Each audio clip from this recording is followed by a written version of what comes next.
सभी भाई बहनों को जय मसीह की, प्रेज द लॉर्ड। आज की सेवा हम प्रार्थना से शुरू करेंगे।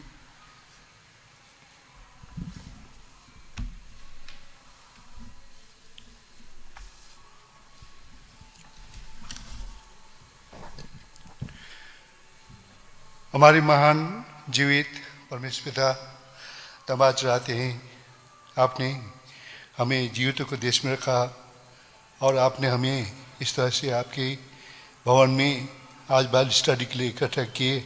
हम आपके नाम की स्तुति बड़ाई करते हैं। सविता, यदि आप हमें जीवन न दें हम जी नहीं सकते हैं।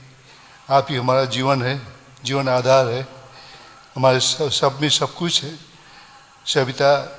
इसलिए हम धन्यवाद चाहते हैं जो भी आपने हमें रखा है सबके लिए हम धन्यवाद चाहते पिताजी, आपके नाम स्तुति बड़ाई करते हैं। सविता, प्रार्थना करते हैं जैसा आपका वचन कहता है, जैसे जैसा आपका दिन, आपका आने का दिन नज़दीक है, वैसे वैसे हम एकत्र होना न भूले न छोड़े। सविता, हम प्रार्थना करते हैं हर एक विश्वास के हृदय में ये बोझ हुए कि किस तरह से आपके भवन में हर समय जब भी पिताजी इस तरह से इकट्ठे होते हैं आपके वचन सुनने के लिए आ सके और पिताजी तैयार हो सके। सविता, आपने हमें उस 5 ज्ञानी स्त्री और मूर्ख स्त्री के बारे में बारंबार हमें याद दिलाते रहते हैं। सविता, हम उस ज्ञानी कुमारी जिसने अपने साथ तेल रखा, पिताजी ऐसे ज्ञानी हम हो सके, हर समय हर वक्त आपके आने के लिए तैयार हो सके, हम ये प्रार्थना करते हैं। सविता, चारों तरफ अंधेरा छाया है पिताजी, हम आपकी सुसमाचार सुना नहीं सकते हैं और पिताजी इस तरह से आपकी सारे आज्ञाओं को हम मान नहीं पा रहे हैं, तो भी हम धन्यवाद चाहे पिताजी जिस मात्रा में आप पिताजी अनुग्रह कर रहे हैं उसके लिए हम धन्यवाद चाहते हैं। शब्द आप चाहते हैं कि हम पिताजी हम ही सुसमाचार बन सके, हमारे जीवन से हमारे पड़ोसियों हमारे जीवन देख करके सविता आपके प्रति आकर्षित हो और नया जन्म पाए। आपने जो कल्वरी क्रूस पर अपने आप को पिताजी बलिदान किए सारे मनुष्य के लिए, हमारे पाप अधम अपराध के लिए आपने पिताजी कल्वरी क्रूस पर बलिदान किए और जिन्होंने पछताव करके इस सच्चाई को जाना कि वो पापी है और पछताव किए, कन्फेस किए, मान लिए, उनको पिताजी आपने क्षमा दे दी है और नया जन्म पाए। उनके जीवन में नया हर तरह से नया विचार, नया काम, नया आचार व्यवहार सब कुछ नया हुए। हम आपके नाम स्तुति पर बड़ाई करते हैं। धन्यवाद पिताजी आपका वचन के लिए जो हमें ज्ञानी और बुद्धिमान बनाता है, जो हमें नम्र और दीन बनाता है, जो हमें पिताजी आपकी इच्छाओं को जानने के लिए सहायता करता है पिताजी। इसलिए हम आपके चरण में आते हैं, विशेष करके आज के बाइबल स्टडी के लिए पिताजी आप अपनी दास को तैयार करें, अपनी वचनों को सिंहासन से आप दे। हम ये प्रार्थना करते हैं पिताजी इस तरह से गाना के सेवकाई से भी आप प्रसन्न हो। सारे सेवकाई के आपके हाथ में सौंपते हुए विनती प्रार्थना प्रभु यीशु मसीह के नाम में सुनकर गान कीजिए, आमीन।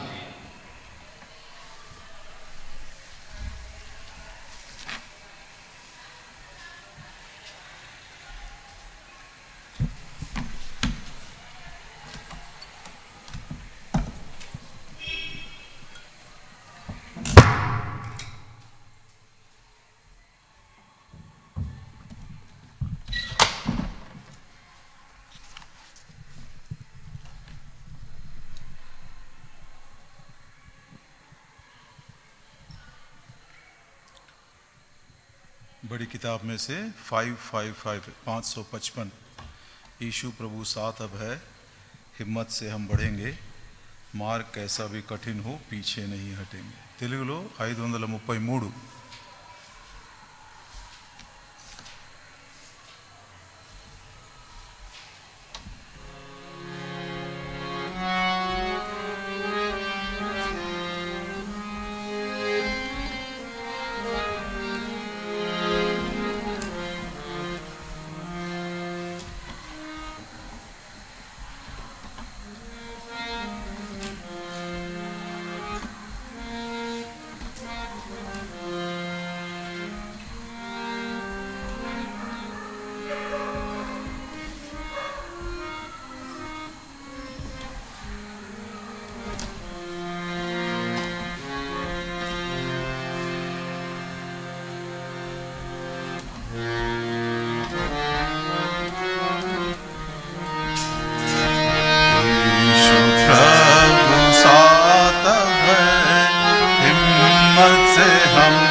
सब कब से बीत गई।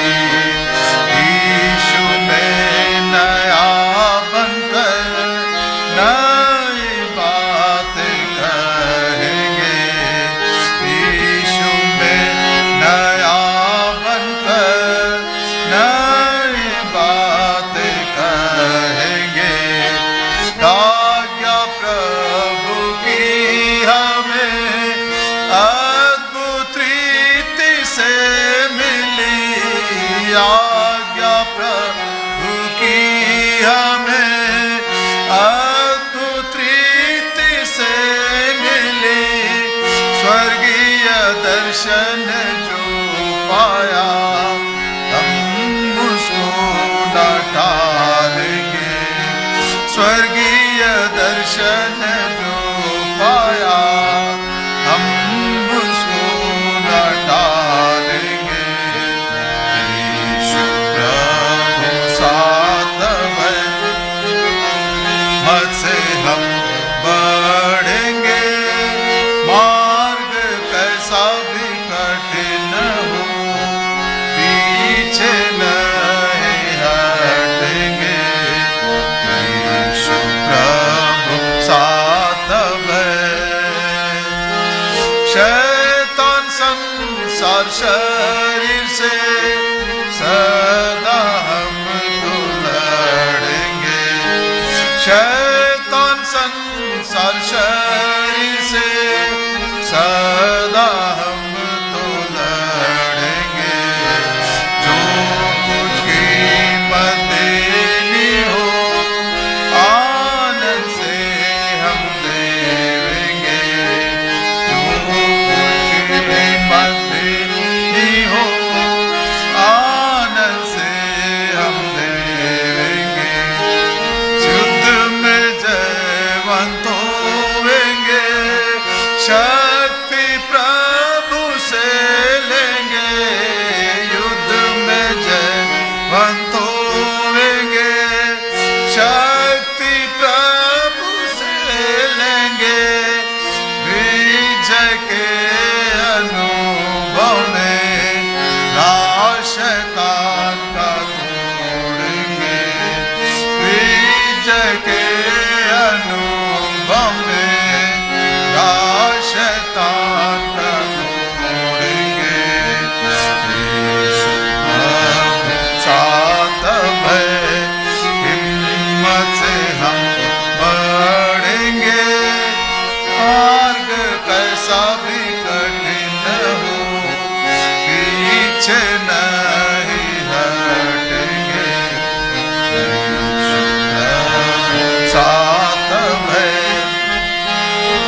चाहे दुख और भी आए, चिंता हम न करेंगे। चाहे दुख और भी आए, चिंता हम न करेंगे।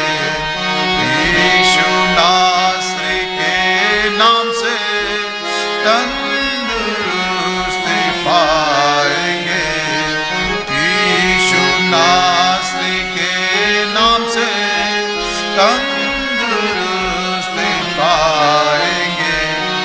थोड़े दिन की यात्रा में हम न कुड़कुड़ाएंगे। थोड़े दिन की यात्रा में हम न कुड़कुड़ाएंगे। जैसा भी प्रभु रखे सदा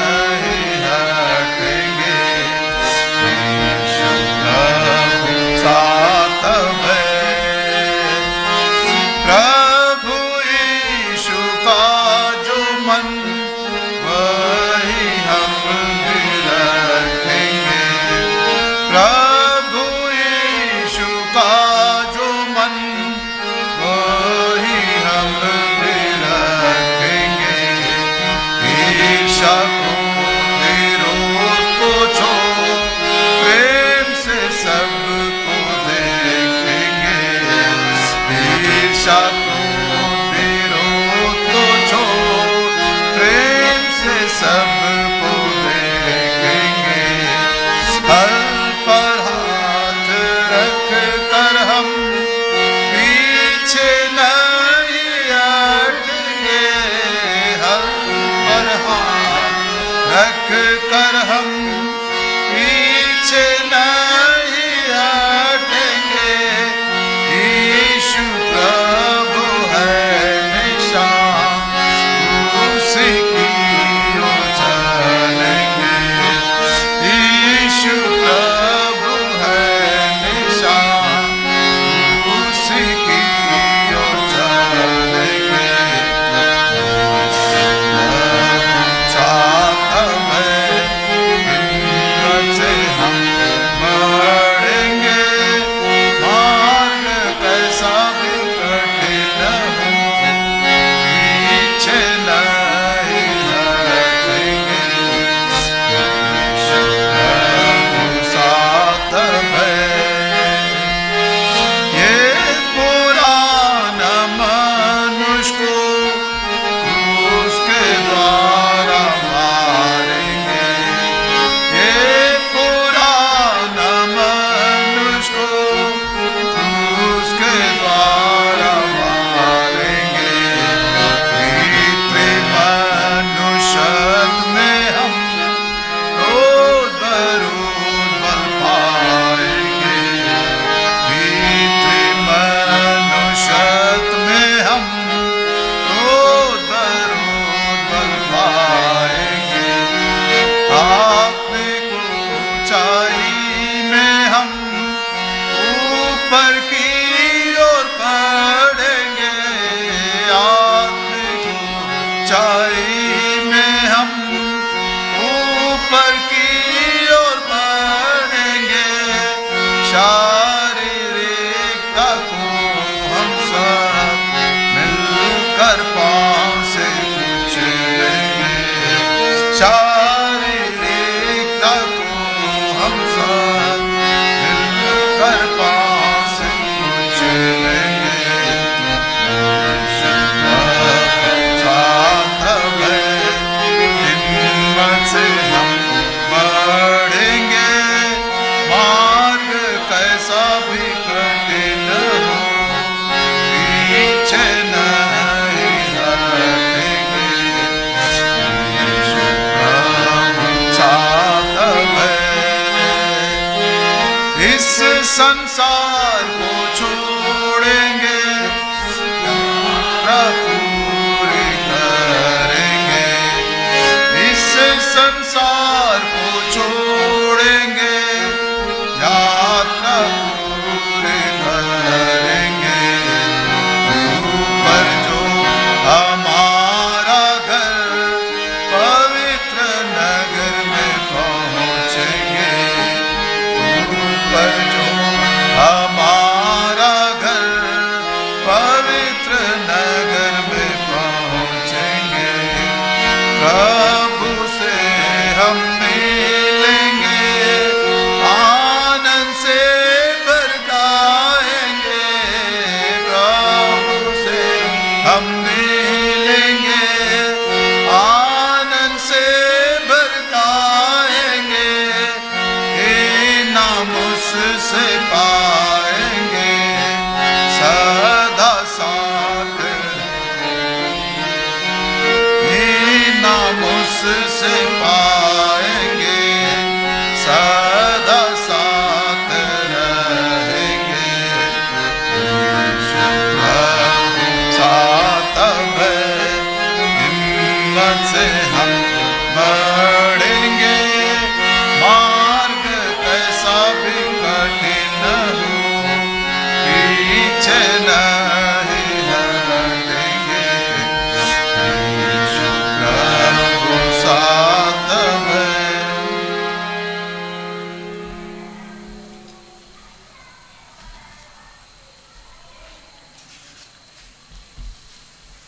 एक और गीत गा लेते हैं 550। తెలుగులో 704 डरना नहीं मैं हूँ कहा है उद्धारकर्ता यीशु प्रभु।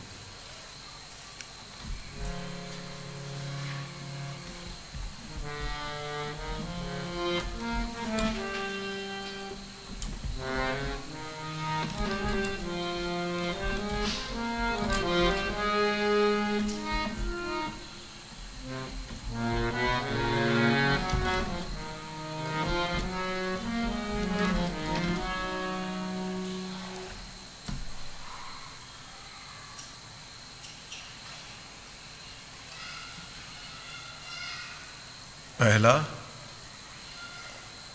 चौथा, नहीं तो 1, 5 और 6 3 आयत हम गाएंगे 1, 5 और 6।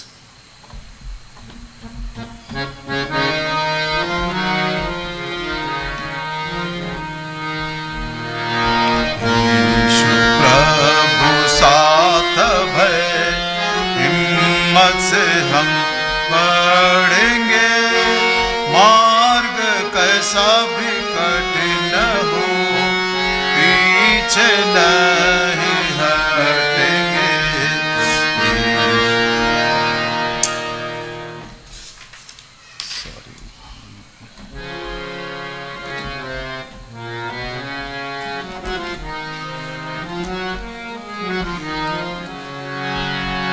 डरना नहीं मैं हूँ कहा है उद्धार करता यीशु प्रभु। डरना नहीं मैं हूँ कहा है उद्धार करता यीशु प्रभु। अपनी शांति तुझे वो देकर भलाई अपने दिखाया भी, अपनी शांति तुझे वो देकर भलाई अपने दिखाया भी। उसकी दया प्रेम के लिए तृप्त होकर स्तुति तू कर। उसकी दया प्रेम के लिए तृप्त होकर स्तुति तू कर। नहीं मैं हूँ कहा है उद्धार करता यीशु प्रभु। नहीं मैं हूँ कहा है उद्धार करता यीशु प्रभु। कैसा भी पाप क्यों ना हो चिंता नहीं है विश्वास तू कर। कैसा भी पाप क्यों ना हो चिंता नहीं है विश्वास तू कर। तू उद्धार करता यीशु जी अपना प्राण अर्पण किया। अद्भुत उद्धार करता यीशु जी अपना प्राण अर्पण किया। डरना नहीं मैं हूँ कहा है उद्धार करता यीशु प्रभु।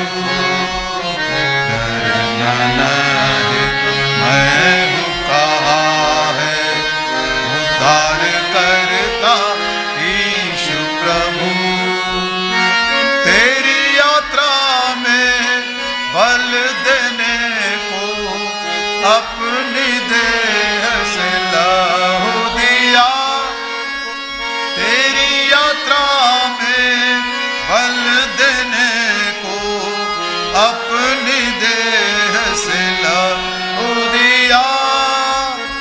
ऐसे प्रेमी प्रभु के लिए गाओ तुम सब हालेलुया।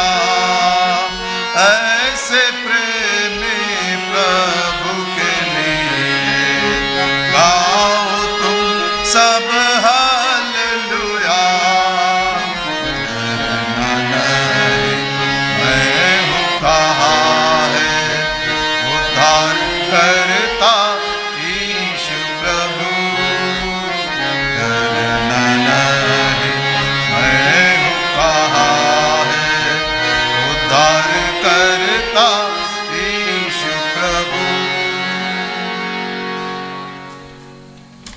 बाइबल कोरस गा लेंगे।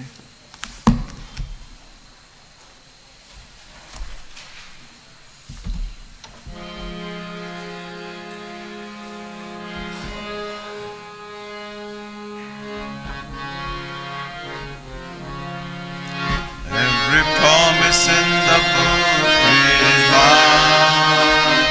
Every chapter, every verse, every line. All the blessings of His love divine. Every promise in the book is mine. Nandavagdanam bulanninami. Prati adhyayam varsavatanamu. Tana divya prema vagdanamulu. Grandavagdanam bulanninami. हर एक वायदा मेरे लिए है, हर एक बाब, हर एक आयत, हर एक लाइन, उसके प्यार की सारी बरकतें, हर एक वायदा मेरे लिए है।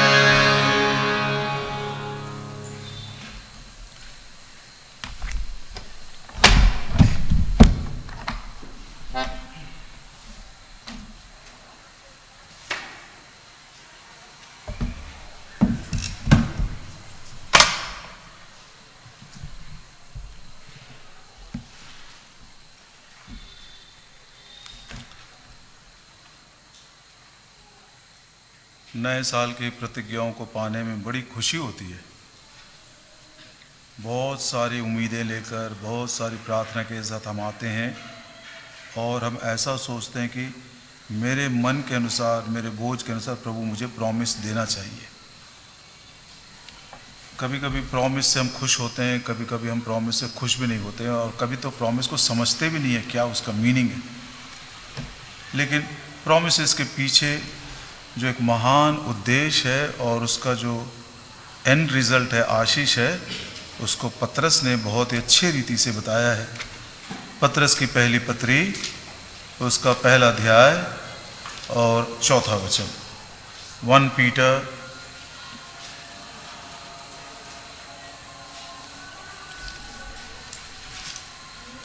माफ करिएगा, 2 पीटर चैप्टर 1 एंड वर्स 4, दूसरा पतरस पहला अध्याय और उसका 4 वचन। Whereby are given unto us exceeding great and precious promises, that by these you might be partakers of divine nature, having escaped the corruption that is in the world through lust.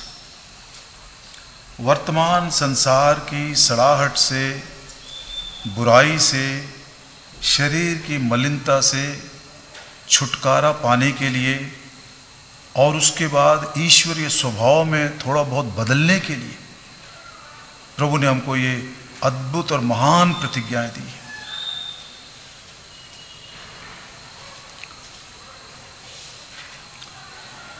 मिस्र में जाने से पहले परमेश्वर ने प्रतिज्ञा दिया था, मैं तुमको कनान लेकर जाऊंगा। लेकिन आपको मालूम है कि प्रॉमिस मिलने के बाद भी वो कनान में नहीं पहुंची। सबसे बड़ा भय इन दिनों में हमारा ये होना चाहिए, there is a possibility that even in spite of receiving a promise, we may not inherit that promise. इसलिए इब्रानियों का लेखक कहता है therefore fear, इसलिए डरना चाहिए। उस प्रॉमिस को इनहेरिट करने के लिए जंगल की यात्रा में जितने भी ईश्वरीय प्रबंध प्रभु ने किया था, जैसे तीसरे वचन में लिखा है, देखिए 2 पीटर 1:3 में, according as his divine power hath given unto us all things that pertain unto life and godliness, जीवन से संबंधित, नए जीवन से संबंधित, छुड़ाए हुए जीवन से संबंधित, भक्ति का जीवन बिताने के लिए जो कुछ हमारी आवश्यकता है, सब कुछ अपने ईश्वरीय सामर्थ्य के द्वारा प्रबंध किया है। मूसा को दिया, हारून को दिया, मिरियम को दिया, बसलेल और अहोलियाब जैसे लोगों को दिया, मंदिर बनाने के लिए तंबू दिया, संदूक की वाचा दिया, रात और दिन अग्नि का खंभा, बादल का खंभा दिया, हर रोज मन्ना दिया। उनके पांव कभी सूजे नहीं, मिस्र का एक भी रोग उनके ऊपर नहीं लगा। इतने सारे ईश्वरीय सामर्थ्य के प्रबंध को अनुभव करने के बाद भी ईश्वरीय स्वभाव में वो नहीं आ सके। प्रॉमिस मिलने का क्या कारण है वो बताइए? नहीं मालूम। इन दिनों में ये बात बार बार मेरे मन में गूंज रहा है। प्रभु जी, सालों से, बचपन से लेकर कितने प्रॉमिसेस हमने पाए, आधा से ज्यादा तो हम भूल भी गए। सो प्रॉमिसेस के पीछे प्रिय भाइयों बहनों, प्रभु का ये उद्देश्य है कि प्रभु ने इतनी बड़ी प्रतिज्ञा दी है। आओ डरते कांपते हुए उस प्रतिज्ञा को हासिल करने के लिए हम जो भी प्रबंध प्रभु ने हमारे लिए किया है, हमारी भक्ति के लिए, हमारे जीवन के लिए, उसका सदुपयोग करें और फिर हम प्रॉमिस को भी हासिल कर सके। एक दो वचन पढ़ते हैं इसके लगाव में। इब्रानियों की पत्री उसका 4 अध्याय। अदरवाइज प्रॉमिसेस पाना नहीं पाना दोनों बराबर हो जाएगा। इब्रानियों की पत्री उसका 4 अध्याय 1 वचन। Let us therefore fear lest a promise being left us of entering into his rest, any of you should seem to come short of it. विश्राम में पहुंचने की प्रतिज्ञा मिलने के बावजूद भी कहीं तुमको वो विश्राम ना मिले, विश्राम में तुम प्रवेश ना करो, इसलिए डरो।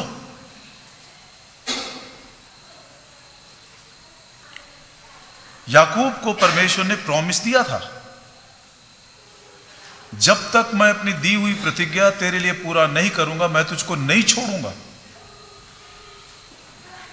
लेकिन प्रभु को अपनी प्रतिज्ञा पूरा करने के लिए याकूब को तैयार करना पड़ा, इज़राइल बनाने के लिए 20 साल लगे उसको।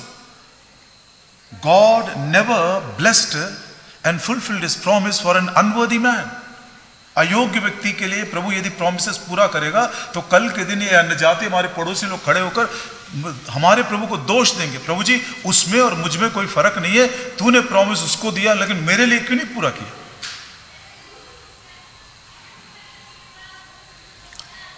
आइए आगे बढ़ते हैं। इसी 4 अध्याय का उसका 9 वचन। There remaineth therefore a rest to the people of God। 11 वचन में क्या करना है? Let us labor therefore to enter into that rest। आइए मेहनत करें उस विश्राम में प्रवेश करने के लिए।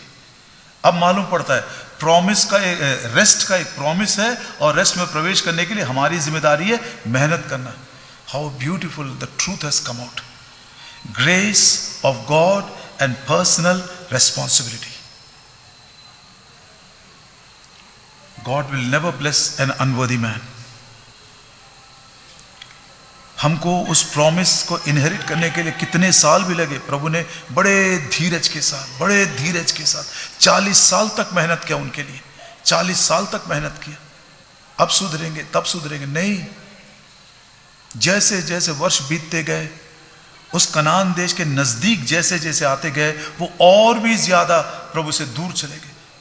शरीर कनान की तरफ जा रहा था लेकिन हृदय मिस्र में बसा हुआ था।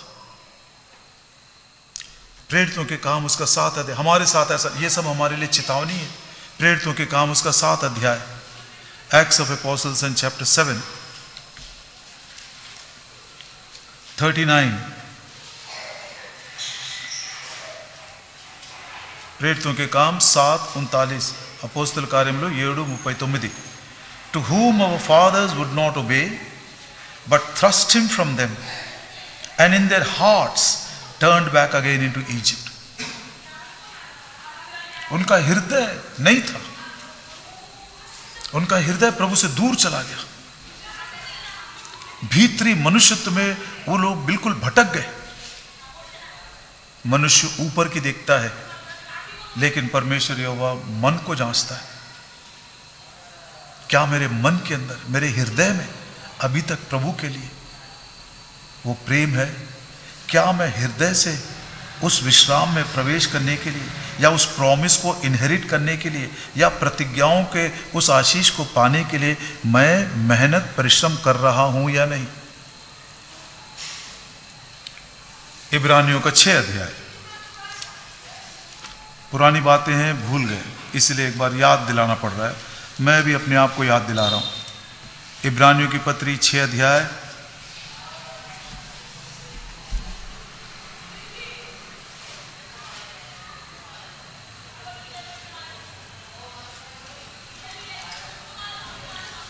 उसका 12 वचन, be not slothful but followers of them who through faith and patience inherit the promises. शायद इस साल की दी हुई प्रतिज्ञा ये साल में पूरा ना भी हो, लेकिन हम धीरज धरेंगे, शिकायत नहीं करेंगे, नाराज नहीं होंगे। शायद अगले साल प्रभु पूरा करे या 2 साल के बाद पूरा करे, या भविष्य को जो आरंभ से ही जानता है, शायद उस भविष्य के लिए प्रभु ने कुछ प्रतिज्ञा दिया है, हम ठहरे रहें। तो प्रतिज्ञाओं के विषय में ये थोड़ा सा समझ रखकर, जो कलीसिया के लिए प्रभु ने प्रॉमिस दिया है, एजिकियल 48 और उसका 35, एजिकियल 48 वर्स 35, उसके ऊपर हम थोड़ा मनन करेंगे। पिछले शुक्रवार को हम शुरू किए थे, थोड़े विचार हम सुने थे, आज उसी को हम आगे बढ़ाएंगे। एजिकियल 48 और 35।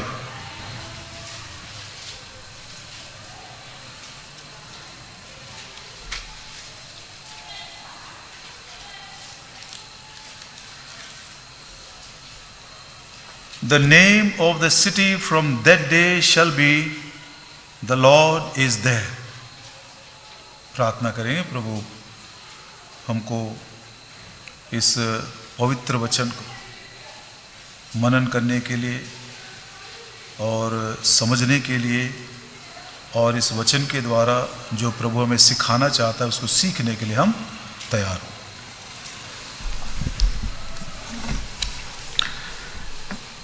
हमारे प्रेमी ईश्वर के पिता, धन्यवाद देते हैं प्रभु जी, आप प्रतिज्ञाओं को देते हैं और प्रतिज्ञाओं को पूरा भी करते हैं। जो वचन आप अपने मुंह से देते हैं, अपने दाहिने हाथ के सामर्थ्य से पूरा करते हैं।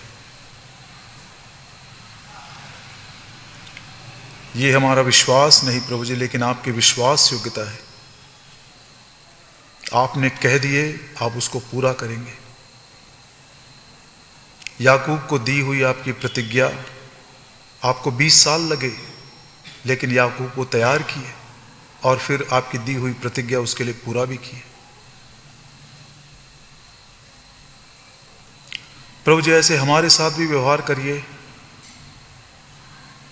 आपने जैसे याकूब को तोड़कर, ताड़ना देकर, खाली करके अपनी दी हुई प्रतिज्ञा पूरा किया, वैसे हमारे साथ भी करें प्रभु जी, ताकि हम वर्तमान संसार की सड़ाहट से, हमारे शरीर की मलिनता से और अंधकार के शक्तियों की देखी अनदेखी सारी बातों से छुटकारा पाकर ईश्वरीय स्वभाव के संभागी हो सके। धन्यवाद देते हैं, इस साल कलीसिया को आपने 3 प्रतिज्ञाएं दी हैं, उसमें से एजिकियल की किताब 48 और उसका 35 एक है, द लॉर्ड इज देयर, परमेश्वर यहोवा वहाँ है। ऐसे अनुभव में हम अपने व्यक्तिगत जीवन, पारिवारिक जीवन और मांडलिक जीवन में अनुभव कर सके।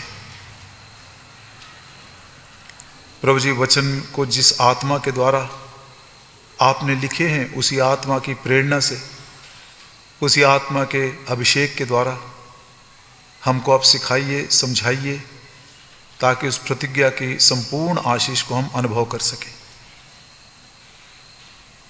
मनुष्य के ज्ञान को इस्तेमाल करने का जो पाप है, उससे भी हमको छुटकारा दीजिए। लेकिन जो प्रभु अपने आत्मा के द्वारा सिखाता है, उन वचनों को बड़ी सादगी के साथ, सिंप्लिसिटी के साथ हम सीख सकें। हर एक मनुष्य की आवश्यकता को पूरे करने की शक्ति प्रभु जी मनुष्य में नहीं है, और ख़ास करके मुझ में तो नहीं है, लेकिन जो प्रभु हमारे हृदयों को जानता है, हमारी आवश्यकताओं को जानता है, हमारी भूख और प्यास को जानता है, हमारे टेम्पटेशंस को जानता है, हमारे वीकनेसेस को जानता है। प्रभु जी, आप ही ऐसे वचनों के द्वारा उन बातों का समाधान करें और जो भी आज हमें सीखना है आपके चरणों के पास बैठकर हम सीख सकें। विश्वास से हम सब अपने आप को और इस पूरे स्थान को आपके बहुमूल्य लहू के छिड़काव के नीचे लाते हुए इस विनती और प्रार्थना को हमारे प्रभु और उद्धारकर्ता यीशु मसीह के नाम में मांगते हैं, आमीन।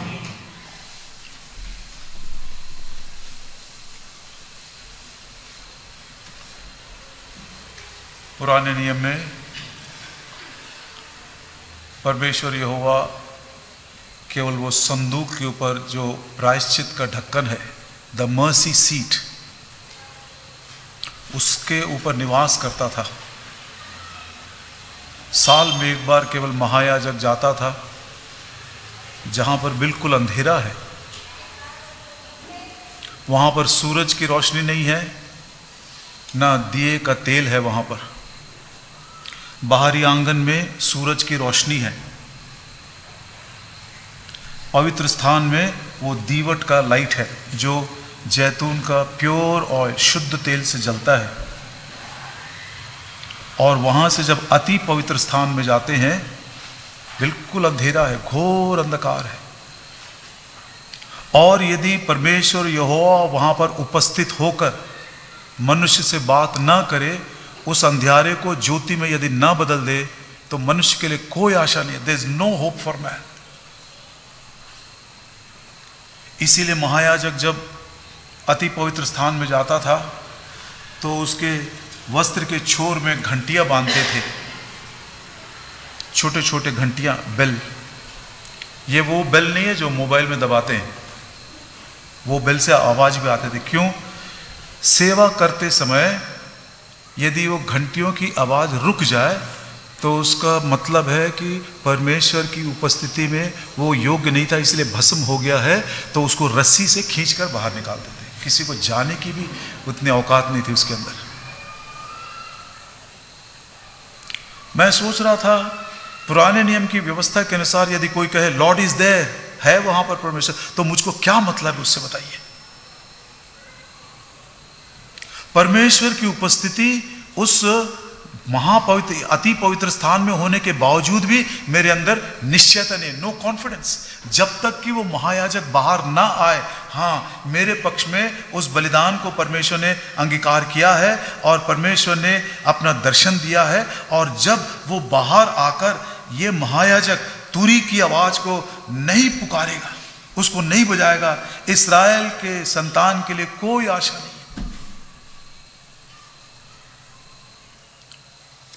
उदाहरण के तौर पर सोचिए, दाऊद बोलता है भजन के 139 में 139 में, गॉड इज एवरीवेयर। स्वर्ग में भी जाऊंगा वहां पर तू है, पृथ्वी के छोर तक जाऊंगा वहां पर भी तू है, अधोलोक में बिस्तर बनाऊंगा तो वहां पर भी तू है, हर जगह वो है। लेकिन what does that mean to me? हवा सब जगह है, लेकिन जिसको आस्थमा है वो उसको हवा कोई मतलब ही नहीं है उसको। Even if the world is full of air, a person who has asthma, he cannot be blessed by that air. जो आईसीयू में, उससे पूछिए हवा की कीमत क्या? हवा सब जगह है। आप बोलिए उसको, भाई मैं इतने अच्छे से हवा ले रहा हूं, मैं इतना अच्छा दौड़ रहा हूं, चल रहा हूं, कूद रहा हूं, तू क्यों नहीं ले सकता? तू बड़ा बीमार है, तुझको आस्थमा हो गया है, तेरे फेफड़े काम नहीं कर रहे हैं, तू आईसीयू में पड़ा हुआ है। इसी रीति से परमेश्वर की उपस्थिति सारी दुनिया में, अधोलोक में, स्वर्ग में होने के बावजूद भी जब तक कि पाप का वो रोग लगा हुआ है, वो परमेश्वर को महसूस कर ही नहीं सकता। Whoever you are, तो क्या मतलब है बोलिए Lord is there, Lord is everywhere बोलने से? इसीलिए प्रभु ने इस साल ये प्रॉमिस दिया है। ये कोई एब्स्ट्रैक्ट बात नहीं है, इसको पर्सनल लाइफ में, निजी जीवन में अनुभव करना है। प्रभु वहां पर है। तो पिछले बार इस वचन को जब हमने मनन करना शुरू किया था, असल में ये जो 35 वचन का आखिरी लाइन है, द लॉर्ड इज देयर है, ये एक टेंपल का विजन है। ये जिस दर्शन को परमेश्वर ने एजीकियल को एक अति ऊंचे पहाड़ पर लेकर गया, और वहां से इस मंदिर का पूरा दर्शन दिखाया। एजिकेल के 40 अध्याय से लेकर 48 अध्याय तक, 9 अध्याय में the vision of the temple from the top of the mountain. पढ़िए उस बात को, 40 अध्याय, एजिकेल चैप्टर 40।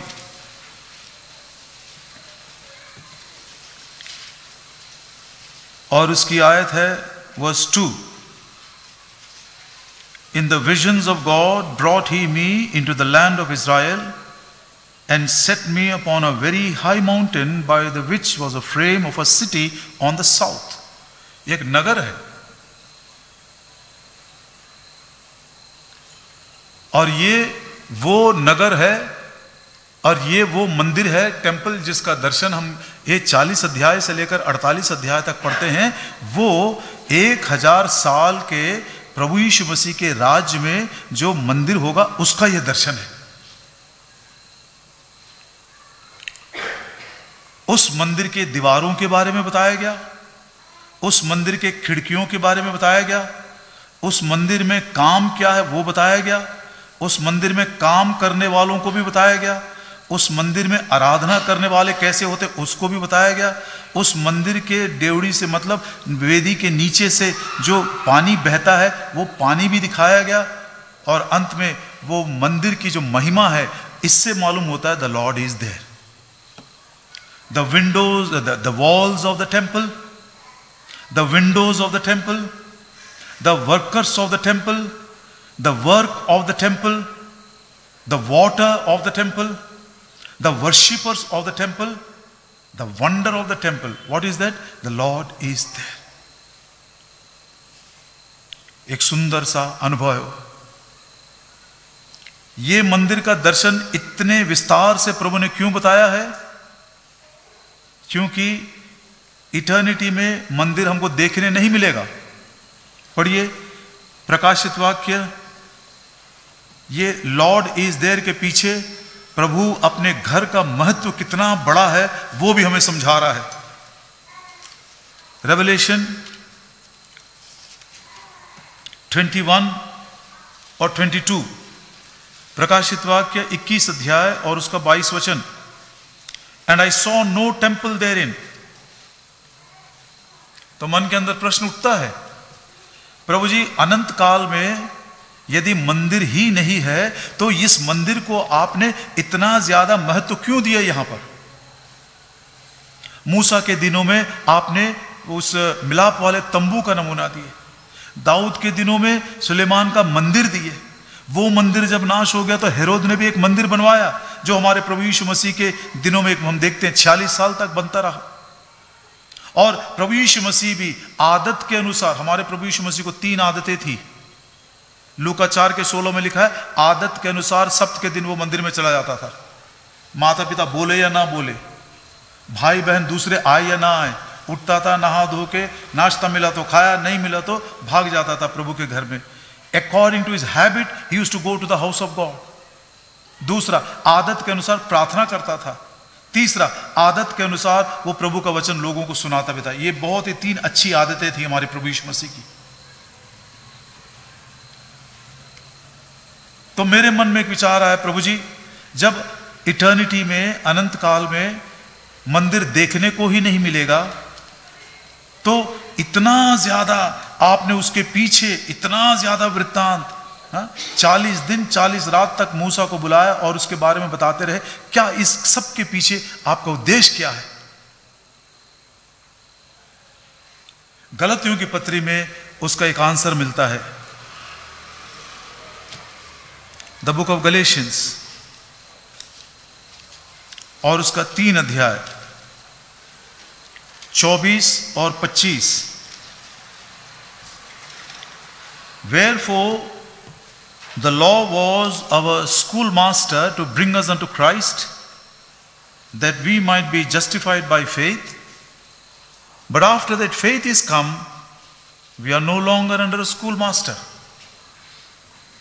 जो कार चलाना सीखते हैं, आपको अच्छे से मालूम है, वो कार का जो ड्राइवर सिखाने वाला ट्यूटर है वो मास्टर है, आपके बाजू में तब तक बैठता है जब तक कि आप कार ना सीख लें। जिस दिन आप कार सीख लेते हैं और एग्जाम पास कर लेते हैं, आपको आपके हाथ में वो लाइसेंस आ गया, मास्टर आपको छोड़कर चला जाता, उसका काम खत्म हो गया। लॉ देने के पीछे भी परमेश्वर का यही उद्देश्य था कि ये जो व्यवस्था है आपको प्रभु यीशु मसीह तक पहुंचाए। स्कूल मास्टर था वो। मूसा ने कहा व्यवस्था विवरण के 18 और 18 में, ड्यूटेरोनॉमी 18 और 18 में, मेरे जैसा एक और प्रॉफिट प्रभु उत्पन्न करेगा, उसकी बात यदि तुम नहीं मानोगे तो तुमको बहुत बड़ा दंड मिलेगा। तो लॉ दिया गया एक स्कूल मास्टर के समान हमको प्रभु तक पहुंचाए, और प्रभु यीशु मसीह के पास जब आते हैं तो विश्वास हमारा संपूर्ण हो गया। जिस दिन हमने प्रभु यीशु मसीह पर विश्वास किया, व्यवस्था का कोई काम नहीं, व्यवस्था का पूरा काम खत्म हो गया, वो हमारे लिए बंद हो गया। अब हम व्यवस्था के अधीन नहीं है, हम विश्वास से चलते हैं अनुग्रह के अधीनता में। यह सिद्धांत है। मंदिर भी इसीलिए दिया ताकि मंदिर के, ये विजिबल टेंपल के द्वारा जो भी इनविजिबल हमारे प्रभु के वो जो सद्गुण है उसको हम इम्बाइब करें, उसको हम सीखें, और जैसा जैसा उसके स्वरूप में हम बदलते चले जाएंगे, ये मंदिर का काम खत्म हो जाएगा और हम अनंत काल के लिए प्रभु के साथ, उस मेमने के साथ जीवन बिताएंगे। The Lord is there.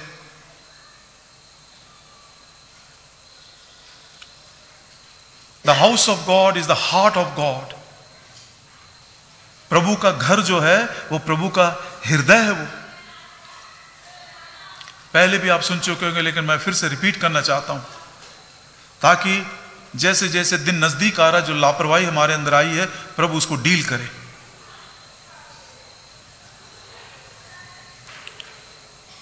मूसा को जब परमेश्वर ने बुलाया था, चलिए कुछ लोगों को मालूम है लेकिन कुछ लोगों को मालूम नहीं है। निर्गमन की किताब उसका 24 अध्याय, the book of exodus in chapter 24, निर्गमन उसका 24 अध्याय और उसका 16 वचन, 15 से पढ़ते हैं। निर्गमन 24 का 15, एक्सोडस 24 15 से। Moses went up into the mount and the cloud covered the mount. मूसा को बार बार पहाड़ चढ़ना पड़ता था। मैं कम से कम 11 बार ऐसा नोट किया, मूसा पहाड़ के ऊपर कितने बार गया। सीने पहाड़ के ऊपर कम से कम, और मरते समय वो माउंट नीबो के ऊपर चला गया। ऐसे कम से कम 11 बार मैंने नोट किया, लेकिन कुछ लोग कहते हैं 12 बार गया वो, मुझे नहीं मालूम, उसको समझ में नहीं आ रहा। तो every time Moses went to the top of the mountain, there was a precious lesson for us to learn. दूसरी बार जब मूसा गया था तो परमेश्वर ने मूसा से कहा, अगली बार जब तू आएगा तो मैं अपने हाथ से लिखा हुआ वो 10 आज्ञाओं की जो पटियाएं हैं मैं तुझको दूंगा। Can you imagine the heart of Moses? What curiosity! कितना एक एंशियसनेस के साथ मैं जाऊंगा, प्रभु के हाथ से लिखा हुआ वो पटियाएं वो मुझको देगा जिसको मैं लेकर आऊंगा। मूसा बड़े उत्साह के साथ फिर से पहाड़ चढ़कर ऊपर चला गया। 6 दिन तक तो प्रभु उसको दिखाई भी नहीं दिया। 7वें दिन प्रभु आया। लिखा है verse 16, and the glory of the Lord abode upon Mount Sinai, and the cloud covered it 6 days, and on the 7th day he called unto Moses out of the midst of the cloud. 7वें दिन प्रभु ने उसको नाम लेकर बुलाया, और बुलाया तो उसके हाथ में कोई पटिया वटिया कुछ भी नहीं था। आते साथ क्या बोलो मालूम? Tell my people to build me a sanctuary, I want to dwell among you. 8 वचन पढ़िए, 25 का 8, Let them make me a sanctuary that I may dwell among them. परमेश्वर ने अपने हृदय को खोल दिया। ये नियम क्यों दे रहा था? ताकि नियम से हमको बांधे, ये नियम के बंधन में रहकर हम अपना बाकी का जीवन बिताएं। The law would bind us to live this new life. But think about it, even before God would bind us by His law, He wants to bind us by the law of a dwelling place, which is the love of God. घर में कोई rule book नहीं होता है। यदि किसी के माता पिता ने कोई रूल बुक बनाकर दिखा होगा तो मुझको बताइए। घर का जो नियम है वो प्रेम है। घर प्रेम से चलता है। पति पत्नी के बीच में, माता पिता और बच्चों के बीच में। The law of the house is love. यहां पर हमको मालूम पड़ता है कि नियम से, कानून से, कायदे से, विधियों से, न्याय, ये सब जजमेंट से हमको बांधने से पहले प्रभु की बड़ी इच्छा थी कि अपने प्रेम से एक घर के अनुभव में वो हमको बांध कर रखे। Be bound by the law of love in the house of God. और 7वें दिन से लेकर 40वें दिन तक प्रभु बोलता चला गया। उसके पर्दे ऐसे होंगे, उसका बाहर का आंगन ऐसा होगा, पवित्र स्थान ऐसा होगा, उसमें दीवट ऐसा होगा, भेंट की रोटी ये होगा, वो होगा। बोलते बोलते याजक क्या करेगा, उसकी सेवा, सब कुछ बोलता गया। 40 में से 6 घटा दीजिए, 34। 7वें दिन आया, और 34 7वें दिन मतलब ऐसा हम अज्यूम कर सकते हैं बड़ी आसानी के साथ कि 33.5 33.5 days। 33.5 days God Jehovah was describing about the making of the tabernacle. What is the tabernacle?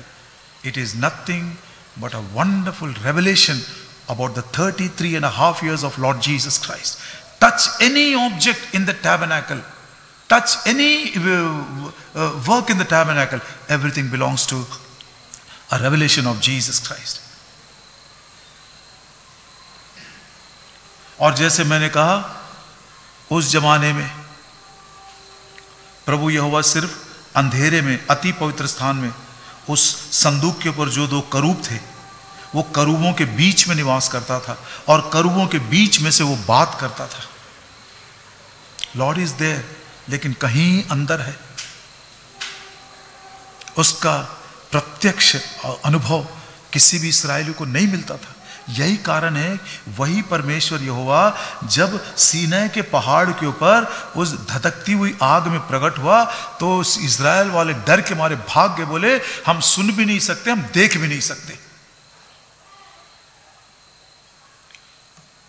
लेकिन अब वो ही परमेश्वर यहोवा जिसने एक और युग में इस मंडली के, उस मंदिर के नमूने के द्वारा भी हमको एक प्रत्यक्ष अनुभव उसने दिया है। लेकिन वो कितना ही सुखद है जब प्रभु अपने कलीसिया को बनाएगा और वो कलीसिया में खुद निवास करेगा। उसका अनुभव मैं निजी रूप से अपने लिए पा सकता हूं। The presence of the Lord not only with me but in मी।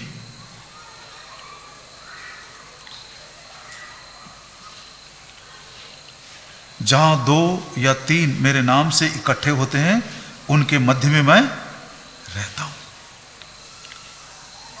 आज नए नियम के विश्वासियों के लिए हम ऐसा बोल सकते हैं, प्रभु हमारे बीच में है। हमको उसने अपना निवास स्थान बनाया, वो हमारे बीच में निवास करता है। लेकिन उस उदाहरण को कभी मत भूलिएगा, हवा सब जगह है, लेकिन जिसको अस्थमा है, जो आईसीयू में है, और जो बीमार है और रोगी है, उसको हवा का लेस मात्र भी आशीष नहीं मिलता है।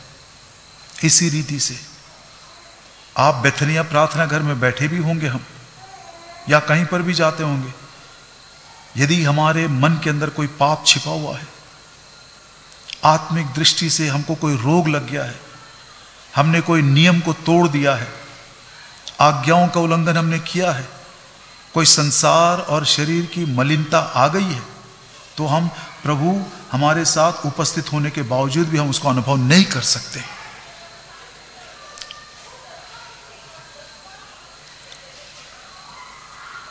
तीन बातों के द्वारा हमने उसको अनुभव किया। सबसे पहले इंडिविजुअली हम उसको महसूस कर सकते हैं। जेनेसिस 39 में गॉड वॉज विद जोसेफ, लेकिन जेनेसिस 41 आते आते लोगों ने क्या गवाही दिया देखिए।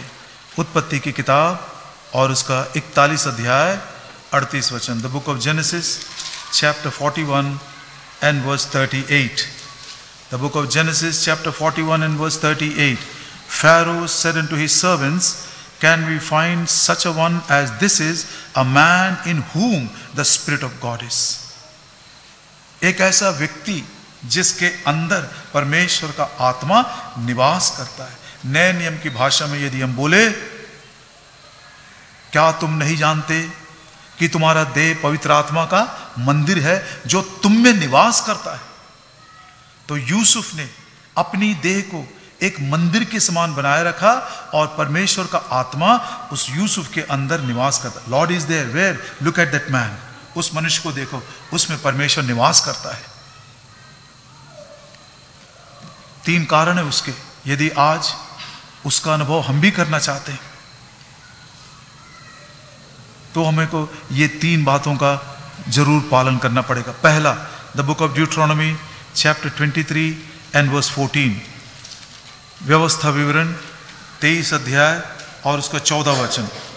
The Lord thy God walketh in the midst of thy camp to deliver thee and to give up thine enemies before thee, therefore shall thy camp be holy that he see no unclean thing in thee and turn away from thee. प्रभु बोलता, मैं तुम्हारे साथ तुम्हारे डेरे में रहना चाहता हूं, शत्रुओं के ऊपर विजय देने के लिए, तुमको जयवंत जीवन देने के लिए। लेकिन यदि तुम्हारे उस डेरे में, तुम्हारे उस कैंप में यदि मैं कोई अशुद्धता को देखूं तो मैं तुझे छोड़कर चला जाऊंगा। The first condition that the Lord should be in me is there should be holiness. दूसरा, आइज़िया 57, ये यूसुफ के बारे में बिल्कुल सही साबित हुआ। आइज़िया 57 और उसका 15, Thus saith the high and the lofty one that inhabiteth eternity, whose name is holy. I dwell in the high and a holy place, with him also that is of a contrite and a humble spirit, to revive the spirit of the humble and to revive the heart of the contrite ones. टूटा हुआ हृदय प्रभु ढूंढ रहा है अपने निवास के लिए। अनंत को छोड़कर आया है, इटर्निटी छोड़कर आया है, ढूंढ रहा है कोई है क्या एक टूटा हुआ पीसा हुआ मन। इसलिए दाऊद कहता है, जब उसने क्षमा प्राप्त किया भजन संहिता के 51 में, बोलता प्रभु जी अब मेरे पास तुझको देने के लिए कुछ भी नहीं है, मेरा मन टूटा हुआ है, पाप के कारण या दुख के कारण या बीमारी के कारण या दूसरों के द्वेष करने के कारण या कोई अन्याय के कारण या दूसरों के अनग्रेटफुलनेस के कारण। कई कारण हो सकते हैं मन टूटने का। Not only sin, our hearts may be broken because of many reasons. What are we going to do? क्या कुड़कुड़ाते रहें, बुड़बुड़ाते रहें, दोष देते रहें? नहीं। दाऊद ने क्या किया? वो टूटा हुआ मन, पिसा हुआ मन उसने जाकर प्रभु को अर्पण कर दिया, सैक्रिफाइस दे दिया। Lord I sacrifice this broken heart to you. You have sacrificed your time, praise the Lord. You have sacrificed your money, praise the Lord. You have sacrificed your talents, praise the Lord. Today, this year, the Lord is desiring that you should sacrifice to Him a broken heart.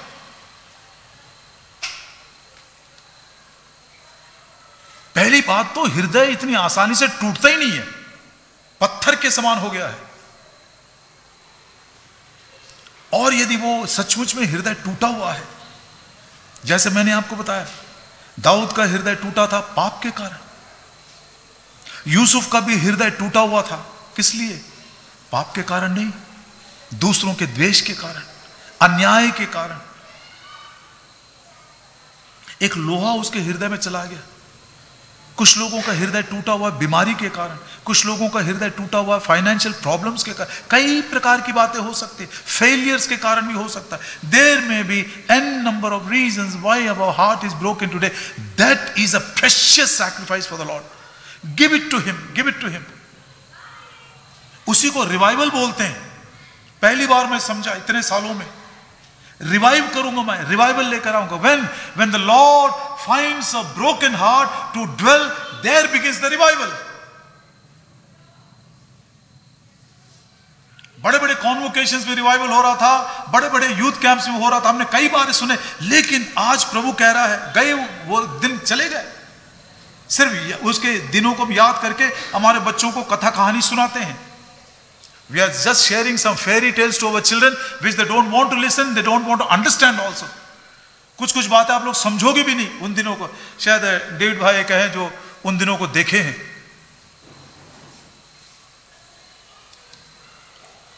अब वो revival जो उन दिनों में बड़ी बड़ी सभाओं में आता था, प्रभु बोलता अब मैं इंडिविजुअल लाइफ में लाऊंगा। कब? If I find a broken heart and when God finds to dwell in that heart, I will revive it. वहां से रिवाइवल शुरू होगा। O may the Lord begin it with me. प्रभु मेरे अंदर एक अच्छा रिवाइवल लेकर आए। दूसरा, लोलीनेस।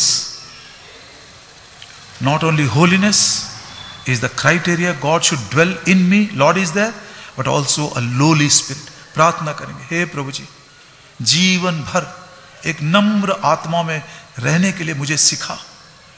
जैसे जैसे नम्रता के साथ मैं तेरे निवास को अपने हृदय में महसूस करता जाऊंगा, उतना ही ज्यादा मैं पवित्र भी होता जाऊंगा।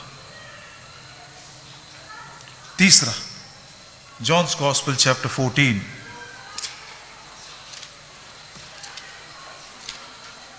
यूहन्ना सुसमाचार 14 अध्याय और उसका 23 वचन। Jesus answered and said unto him, If a man love me, he will keep my words. My Father will love him, and we will come unto him and make our abode with him. हम दोनों आकर तुम्हारे हृदय में निवास करेंगे। कब? यदि तुम मेरी आज्ञाओं को मानोगे। प्रभु से क्षमा चाहते उन सभी समयों के लिए जब हमने प्रभु की आज्ञाओं को नहीं माना, अपने मन की मर्जी को हमने पूरा किया। और वही कारण है कि उसका जो निवास हमारे हृदय में महसूस करना था, हम नहीं कर सके। ये 3 कारण है। इंडिविजुअली यदि ये गवाही को हम पाना चाहते हैं, द लॉर्ड इज देयर, प्रभु उसमें है, देखो उसको। जैसे यूसुफ के बारे में, पिताजी ने आज्ञा दिया, उसने मान लिया। बोल सकता था, पिताजी भाई लोग मुझसे बात नहीं कर रहे, भाई लोग मुझको देखते भी नहीं है, भाई लोग मुझसे द्वेष करते हैं। बिल्कुल एक शब्द नहीं बोला। पिताजी ने कह दिया, वो चला गया। पोतीफर ने काम दिया, मान लिया। जेलर ने काम दिया, मान लिया। यूसुफ का जीवन आरंभ से लेकर अंत तक एक आज्ञाकारिता का जीवन। यदि तुम मुझसे प्रेम करोगे तो मेरी बातों को मानोगे, और जब तुम आज्ञा मानोगे तो मैं अपने पिता के साथ आकर तुम्हारे हृदय में निवास करूंगा। What a blessed promise is this. So these are the 3 conditions the Lord has told us very simple way where we can have this testimony. The Lord is in him. Holiness, lowliness and obedience. दूसरा, ना केवल प्रभु मेरे अंदर, लेकिन प्रभु एक गवाही भी होनी चाहिए कि प्रभु मेरे घर में भी है। देखिए मरकुस सुसमाचार का 2 अध्याय, मरकुस सुसमाचार और उसका 2 अध्याय। पहला वचन, marks gospel chapter 2 and verse 1.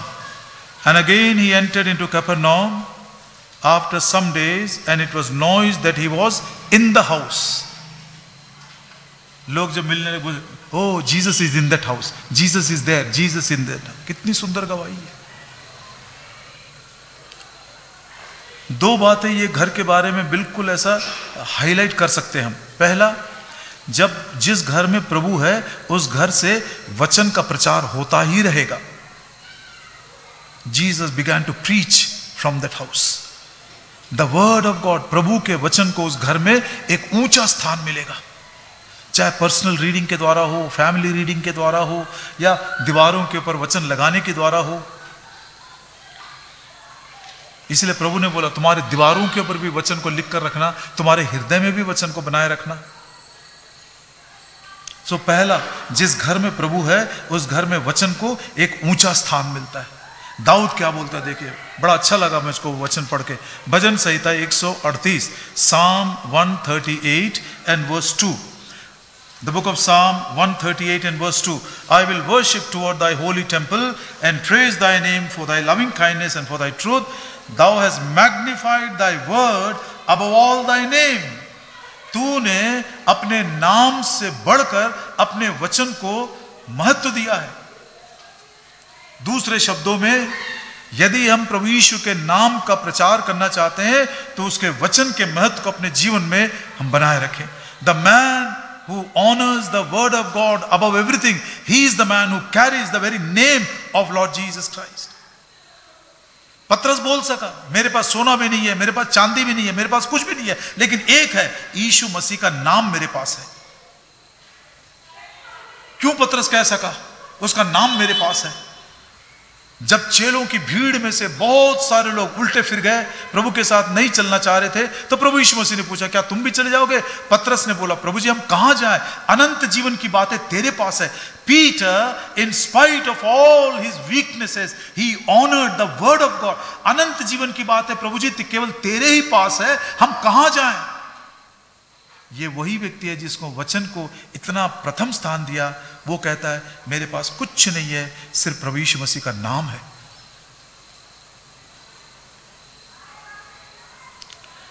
We are called by that name. वो नाम हमको दिया गया है, बहुत ही आदरणीय नाम, ऑनरेबल नेम है।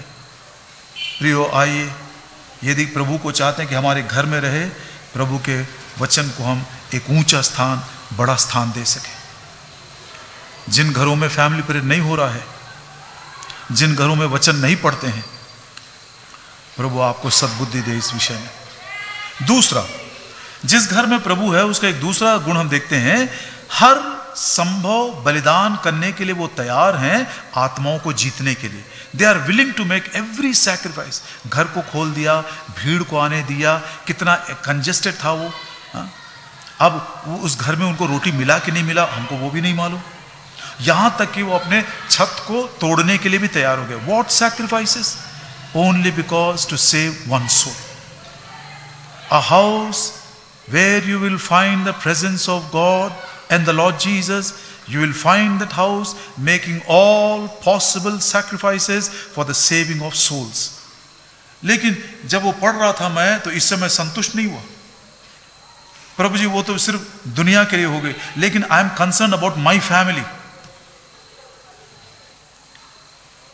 जोशुआ के समान मैं बोल सकूं, as for me and my house, मैं और मेरा घराना यहोवा ही की सेवा करेंगे। उस अनुभव में हम कैसे आ सकते हैं? तो वहां पर एक बहुत ही अनमोल विचार प्रभु ने सिखाया। छत, एक व्यक्ति को नीचे से ऊपर लेकर जाना आसान नहीं है,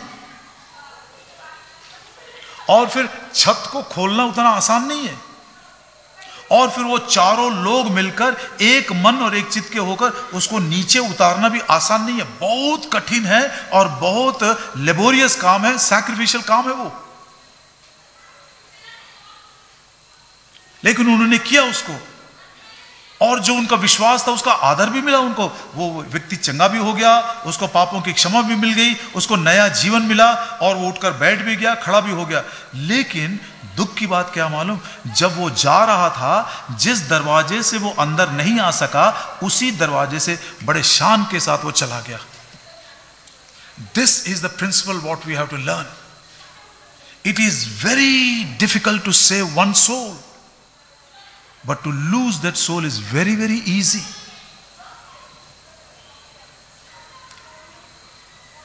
एक आत्मा को उद्धार करना इतनी आसान नहीं है। कितने बार घर विजिट करना पड़ता है, कितने बार प्रार्थना करना पड़ता है, कितने बार क्या क्या समझाना पड़ता है, कितने बार क्या कुछ करना पड़ता है, तब वो आत्मा प्रभु के घर में आए, प्रभु के सुसमाचार पर विश्वास करे, अपना हृदय प्रभु को दे।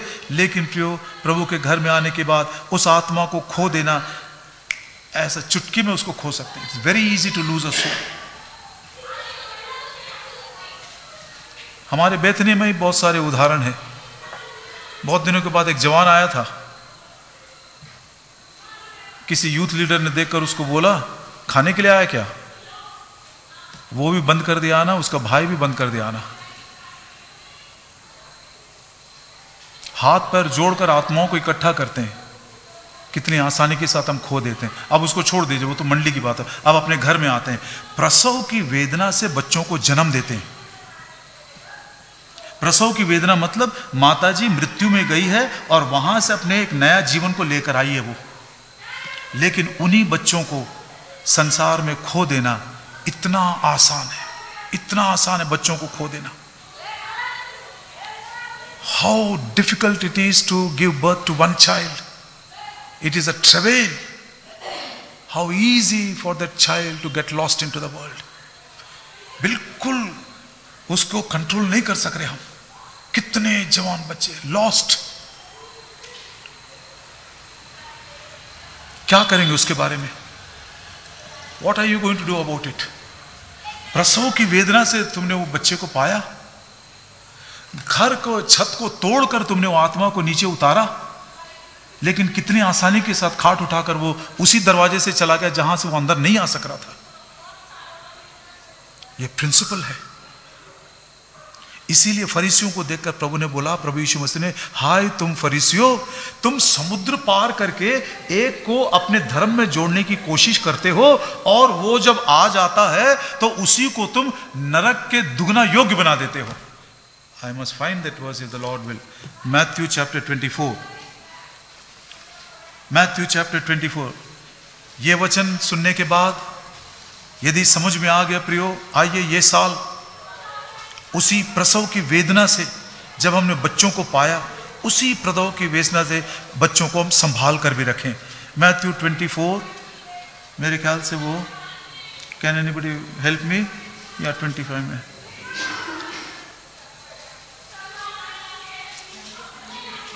Thank you. 23:15. Thank you. Oh, unto you scribes and Pharisees, hypocrites, you compass sea and land to make one proselyte, and when he is made, you make him twofold more of the child of hell than yourselves.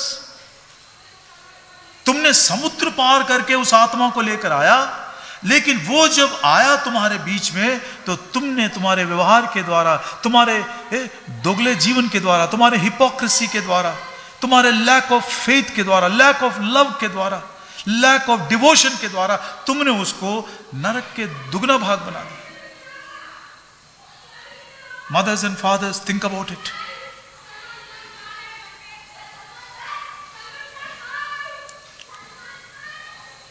Lord is there, Lord is in that house. यदि हम चाहते हैं कि प्रभु उस घर में है, ऐसा गवाही को हम पाएं जहां पर वो अपनी महिमा को प्रकट करता है, तो प्रियो अय्यूब का जैसा एक घर हमारा भी बने। अय्यूब क्या करता था? भोर को उठता था, बच्चों को सैंक्टिफाई करता था, प्रार्थना करता था, जरूर उनको वचन सिखाता होगा, क्योंकि अय्यूब अपने जीवन के गवाही को देता हुआ कितनी कितनी बातें जो आज भी हमको समझ में नहीं आती है, रेजरेक्शन के बारे में, प्योरिटी के बारे में, होलीनेस के बारे में, स्ट्रेंथ के बारे में, कितने कितने विचार वो अपने बोलने में बताया। मतलब वो सब उसने अनुभव किया, सीखा है प्रभु से। वही बात अपने बच्चों को भी सिखाया होगा। उसके मन के अंदर एक विचार रहता था, शायद मेरे बच्चे, इट मे बी, किसी ने खबर लेकर नहीं आया, लेकिन उसका जील देखिए, उसका जील, It may be my children have cursed God in their heart. क्या मतलब है मालूम? He is not worried about outwardly what they are doing. अरे मेरे बच्चे कितने खुश हैं, मेरे बच्चे कितने यूनाइटेड रहते हैं, देखो घर घर जाते हैं, वो अच्छे से एक दूसरे के साथ मिलते जुलते हैं, वो एक दूसरे से प्रेम करते हैं. He was not worried about all those outward activities. He was thinking maybe, it may be in their heart they must have cursed God. What is the meaning of? मैं तो अपने सिर को तोड़कर समझा इस बात को. क्या प्रभु जी, क्या डर था अय्यूब के मन में, अपने बच्चों के हृदय के विषय में क्यों वो इतना चिंतित था? क्या हो सकता है? उसने सोचा शायद जो महिमा अपने जीवन के द्वारा परमेश्वर को देना चाहिए शायद वो नहीं दे रहे हैं. पहला कुरिन्थी 10:31 में लिखा है, चाहे तुम खाते पीते हो उसमें भी प्रभु की महिमा हो. शायद मेरे बच्चे सोचते होंगे, अरे हम बड़े अमीर हैं, हम बड़े धनवान हैं, हमारे पास ये है, हमारे पास वो है, हमारे पास कोई कमी घटी नहीं है. ऐसा बोलकर शायद वो आपको महिमा नहीं दे रहे हैं, आपको वो कृतज्ञ नहीं है, ग्रेटफुल नहीं है. इन बातों को सोचकर उनके हृदय के विषय में अय्यूब जील रखता हुआ उनके लिए प्रार्थना किया. Beloved, we must be concerned about the inward heart of our children. What is their internally? Outward prosperity प्रभु ने दिया, उसको धन्यवाद हो, लाख लाख धन्यवाद करते हैं. बट ये सारी पृथ्वी पर रह जाएंगी हमारी. हृदय की बात, जो प्रभु हृदय को देख रहा. Ungrateful heart is sin against God. क्योंकि ये अनथैंकफुलनेस जो है अंत के दिनों में, खतरनाक दिनों के निशानियों में से ये भी एक निशानी है. Not being thankful to God, grateful to God is considered to be a sin against God. Not giving glory to God is considered sin. परमेश्वर को महिमा नहीं देना अपने जीवन के द्वारा, वो भी एक पाप है। प्रभु इस विषय में ऐसे सतर्क रहकर हमारे बच्चों के आत्मिक जीवन के विषय में, जिस दिन जॉर्डन खान भाई हमारे घर में आए थे, उनके जीवन का अंतिम दिन था, वो 31 दिसंबर 1990। उस घर में केवल मैं और मेरी माँ थी, बाकी दोनों काम पे चले गए थे। मेरी दोनों बहनें तो शादी होकर चली गई थी। जॉर्डन खान भाई पूछे मेरी माँ से, sister how are your children? तो मेरी माँ बड़े शान से बोली, brother by the grace of God all my children are born again. प्रभु की दया से मेरे सब बच्चों का उद्धार हो गया। भाई जॉर्डन खान एकदम अपना वॉइस अभी भी मुझको याद आता है, डोंट से, ऐसा मत बोलो। मैं एकदम डर गया, मैं बोला ऐसा मत बोलो। कैन यू से your children will be raptured if the Lord comes now? देखा, नया जन्म पाना वो बात अलग है, लेकिन प्रभु के आगमन के लिए तैयार होना वो भी माता पिता की जिम्मेदारी है। तो प्रियो, मैं भी क्षमा चाहता हूं प्रभु से। प्रभु जी, अय्यूब के समान जील मेरा नहीं था, लेकिन फिर भी आपने अनुग्रह से संभाल कर रखे।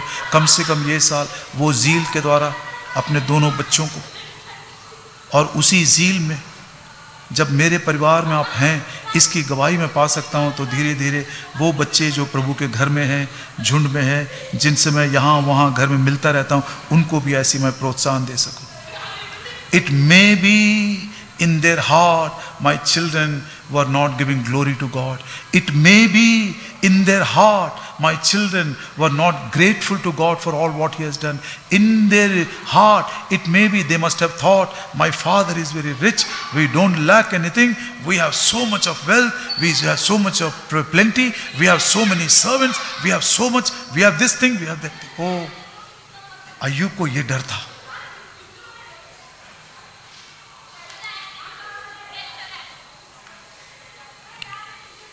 मैं ये बोलना नहीं चाहता था, नहीं मालूम, खड़े होने के बाद I was led by the Lord to repeat these things once again.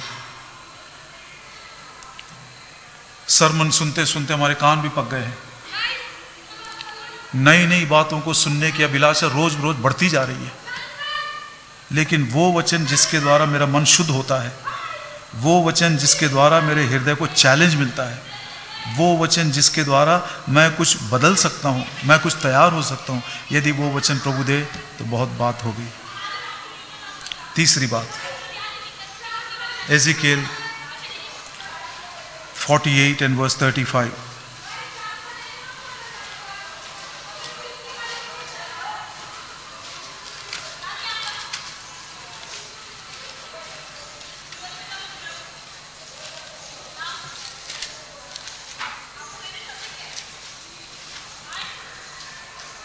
The name of that city from that day shall be the Lord is there। सबसे पहले वो परमेश्वर जो दो करूबों के बीच में अंधेरे में निवास करता था, अब वो परमेश्वर बाहर आया है। आज वो कलीसिया में है, और उस आशा से हम इंतजार कर रहे हैं कि जब वो नगर में निवास करेगा। कौन सा वो नगर है? वो नया यरूशलेम, that holy city, that Jerusalem which is coming from above. पूरे नगर में उसका निवास को हम देख सकते हैं। हबक्कुक कहता है जैसे समुद्र में पानी भरा हुआ है, वैसे सारी पृथ्वी हमारे प्रभु की महिमा से भरी रहेगी। उस आशा के लिए हम तैयार हो रहे हैं, उसी आशा के साथ उस नगर की बाट जो रहे हैं। आइए 2-3 रेफरेंसेस सब पढ़ लेते हैं, फिर 1-2 विचार आज इंट्रोड्यूस करके प्रभु की इच्छा हो तो अगले बार इसको विस्तार से हम सुनेंगे। प्रार्थना करके आया था मैं। द बुक ऑफ हीब्रूस, इब्रानियों की पत्री, उसका 13 अध्याय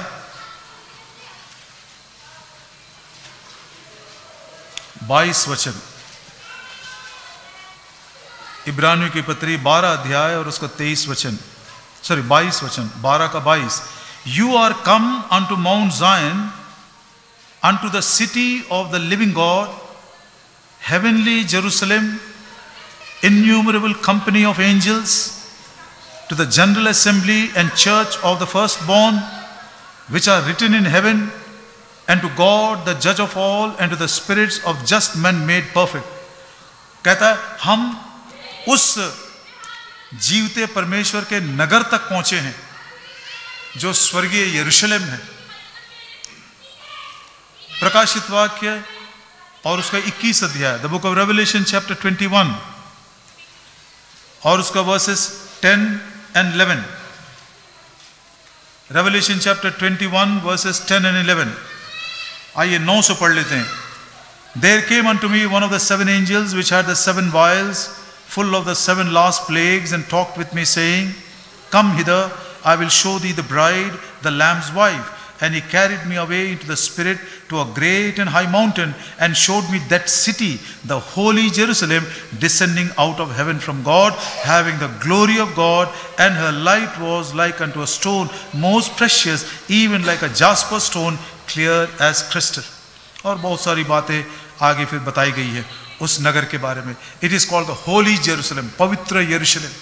वो नगर जो ऊपर से एक सिंगारी हुई दुल्हन के समान प्रकट हो रही है, उसके बारे में कहा गया है द लॉर्ड इज देयर। ये समय की परिपूर्णता में वो करूबों के बीच में से परमेश्वर यहोवा निकल कर आए, और आज वो अपने कलीसिया में निवास कर रहे हैं। और आने वाले युग में जब अनुग्रह का ये युग, कलीसिया का ये युग पूरा हो जाएगा, और कलीसिया को वो अपने साथ मध्याकाश में लेकर चले जाएंगे, और 7 साल के महाक्लेश के बाद जब हमारे प्रभु यीशु मसीह संतों के साथ वापस आएंगे, और इसी यहीं पर वो अपने राज्य को, सिंहासन को स्थापित करेंगे, उस दिन ये बात कहा जाएगा the Lord is there in that city, the holy Jerusalem. बात ये है, will I be there in that holy city Jerusalem? जब ये गवाही दी जाएगी, देखो उस पवित्र नगर यरूशलेम में यहोवा निवास कर रहा है, तो क्या वो नगर में मैं रहूंगा? उस बात की तैयारी करना है। इस समय हमारा अनुभव कैसा, देखिए यशायाह की किताब और उसका 66 chapter, the book of आइजिया chapter 66, Isaiah 66 and verse 1. Thus saith the Lord, the heaven is my throne, and the earth is my footstool. Where is the house that you build unto me? Where is the place of my rest? स्वर्ग मेरा सिंहासन है, और पृथ्वी मेरे पांव की चौकी है। भजन संहिता 103 और उसके 19 वचन में दाऊद कहता है, Psalm 103 and verse 19, The Lord hath prepared his throne in the heavens, and his kingdom ruleth over all. आज के दिन परमेश्वर ने अपने सिंहासन को स्वर्ग में स्थापित किया है, जिसे कोई हिला नहीं सकता। लेकिन जिस दिन ये गवाही दी जाएगी कि द लॉर्ड इज देयर, प्रभु उस नगर में है, प्रभु वो पवित्र यरूशलेम में निवास कर रहा है, उस समय उसका सिंहासन कहां पर है? इसी एजिकेल में बताया गया, चैप्टर 43 एंड वर्स 7। जिस मंदिर का दर्शन हम कर रहे थे, जिस मंदिर के विषय में हम बात कर रहे थे, उसी मंदिर का जो वंडर है वहां पर हमको मिलता है। इसीलिए कहा गया the Lord is there. Ezekiel 43 and verse 7, very important verse, समझना है और इस वचन को मानना भी है। And he said unto me, Son of man, the place of my throne and the place of the soles of my feet. कितना सुंदर है। उस नगर में जब प्रभु यीशु मसीह राज्य करने के लिए आएंगे, और जब यह गवाही दी जाएगी कि उस नगर में वो है, वो पवित्र यरूशलेम, और जिस नगर में एक सिंगारी हुई दुल्हन के समान उसकी कलीसिया निवास करेगी, उस नगर में सिंहासन कहां पर है? स्वर्ग में नहीं है, वो कहता है सन ऑफ मैन, मनुष्य के पुत्र, ध्यान से देख, वो सिंहासन जिसको मैंने स्वर्ग में स्थापित किया था, अब वो इस नगर में आया है और मेरे पांव की चौकी भी यही है। This is the place of my throne, this is the place of my soles of my feet. यही मेरे पांव की चौकी है और यही मेरा सिंहासन है। मैं फिर से पढ़ता हूं। And he said unto me, Son of man, the place of my throne and the place of the soles of my feet, where I will dwell in the midst of the children of Israel forever. My holy name shall the house of Israel no more defile, neither they nor their kings by the whoredom, nor by the carcasses of the kings in their high places. What a wonderful truth. पहला विचार हमको ये मिलता है, वो सिंहासन जिसके विषय में आज हम प्रार्थना में कहते हैं, हे परमेश्वर, तेरा स्वर्ग सिंहासन है, तेरा सिंहासन स्वर्ग में है और तेरे पांव की चौकी है, हम तेरे पांव के पास दंडवत करते हैं। ओपन एयर में कितने बार मैं इस बात को कहता हूं, जब हम रास्ते के ऊपर मैदानों में जब हम घुटना टेकते हैं, सारी दुनिया इस बात को सुने, हे परमेश्वर यहोवा, स्वर्ग तेरा सिंहासन है, ये पृथ्वी तेरे पांव की चौकी है। इस पृथ्वी के इस भाग में जब हम घुटना टेकते हैं, तेरे चरणों का स्पर्श हमें मिलता है। ऐसे गवाही के तौर पर हम कहते हैं, लेकिन वो बात नहीं है। अभी गवाही वो नहीं है। The Lord is in that city का मतलब है that throne from the heavens has come down into that holy city. दो बातें इसे सीखने को मिलती है। पहला, full revelation of Jesus Christ. अभी केवल उसके पांव को देख सकते हैं हम, या महसूस करते हैं, देख भी नहीं से महसूस करते हैं, अरे प्रभु हमारे बीच में, अरे उसके पांव पर दंडवत करते, we fall at your feet, we kiss your feet, ऐसा बोलते हैं। लेकिन in that city, that very throne which is established in the heavens will come down even at this place, the full revelation of Jesus Christ. How much we are waiting for that day.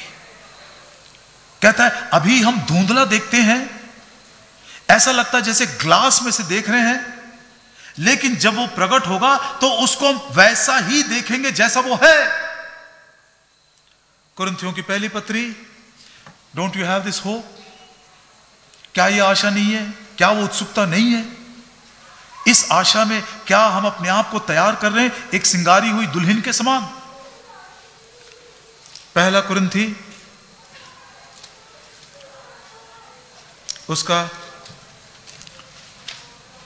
पहला कुरिन्थियों की पत्री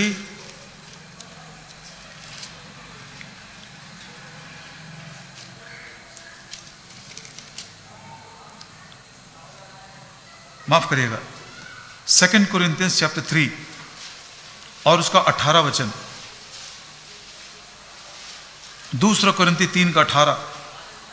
but we all मतलब जितने लोग नया जन्म पाए हैं, प्रतिज्ञा के अनुसार जिनको प्रभु ने अपना आत्मा दिया है, जिनके लिए प्रभु अपने ईश्वरीय सामर्थ के द्वारा जीवन और भक्ति से संबंधित सब कुछ प्रबंध किया है, और वे लोग जो उन ईश्वरीय सामर्थ के अनुसार उन प्रोविजंस का इस्तेमाल करते हुए एक सिंगारी हुई दुल्हन के समान अपने आप को तैयार कर रहे हैं, उनके विषय में कहता है, we all with an open face beholding as in a glass the glory of the Lord are changed into the same image from glory to glory even as by the spirit of the Lord. ऐसा धुंधला हम देख रहे हैं अभी, ऐसा लगता है जैसा कोई हमारे बीच में दीवार है, स्पष्ट दिखाई नहीं दे रहा है, लेकिन आत्मा के द्वारा उसी आंशिक दर्शन को पाकर, पार्शियल रेवलेशन को पाकर धीरे धीरे बदलते जा रहे हैं, धीरे धीरे बदलते जा रहे हैं, और जिस दिन वो प्रकट होगा हम उसको वैसा ही देखेंगे जैसा वो है, और जैसा हम देखेंगे वैसा बदल जाएंगे। When the Lord will descend with his glory, when the throne of heaven will descend to be established even upon this earth,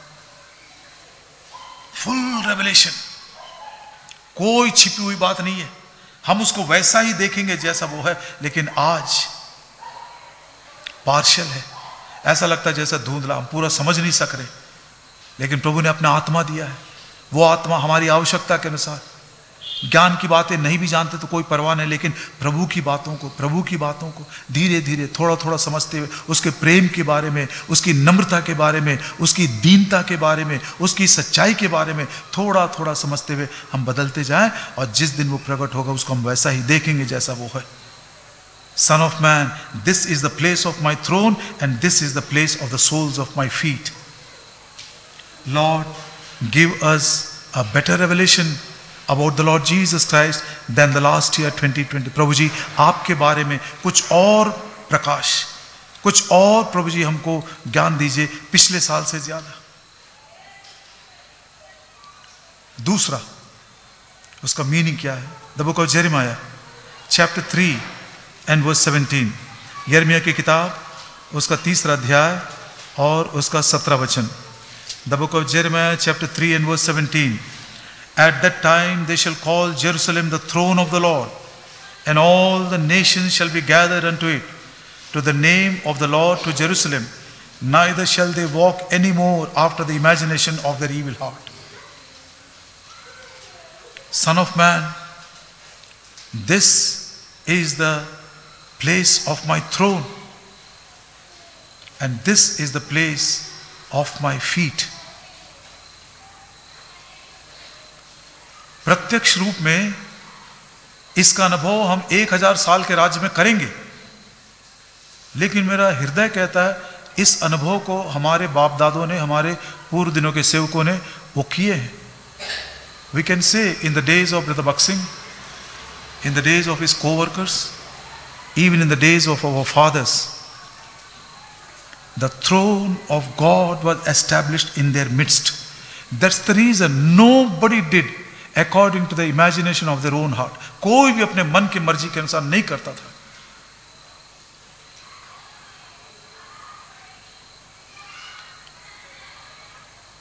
यरूशलेम को परमेश्वर का सिंहासन कहा जाएगा, और वो सिंहासन को जब मैं यरूशलेम में स्थापित करूंगा तो कोई भी मनुष्य, चाहे वो कितना बड़ा भी सेवक हो, कितना बड़ा भी एल्डर हो, कितना अनुभवी हो, कितना बड़ा प्रचारक हो, कितना ज्यादा वो प्रभावशाली हो, वो अपने दुष्ट हृदय के कल्पनाओं के अनुसार काम नहीं करेगा। वो यही कहेगा, हे प्रभु जी, जैसे स्वर्ग में तेरी इच्छा पूरी होती है वैसे हमारे भी बीच में तो अपनी इच्छा पूरी कर।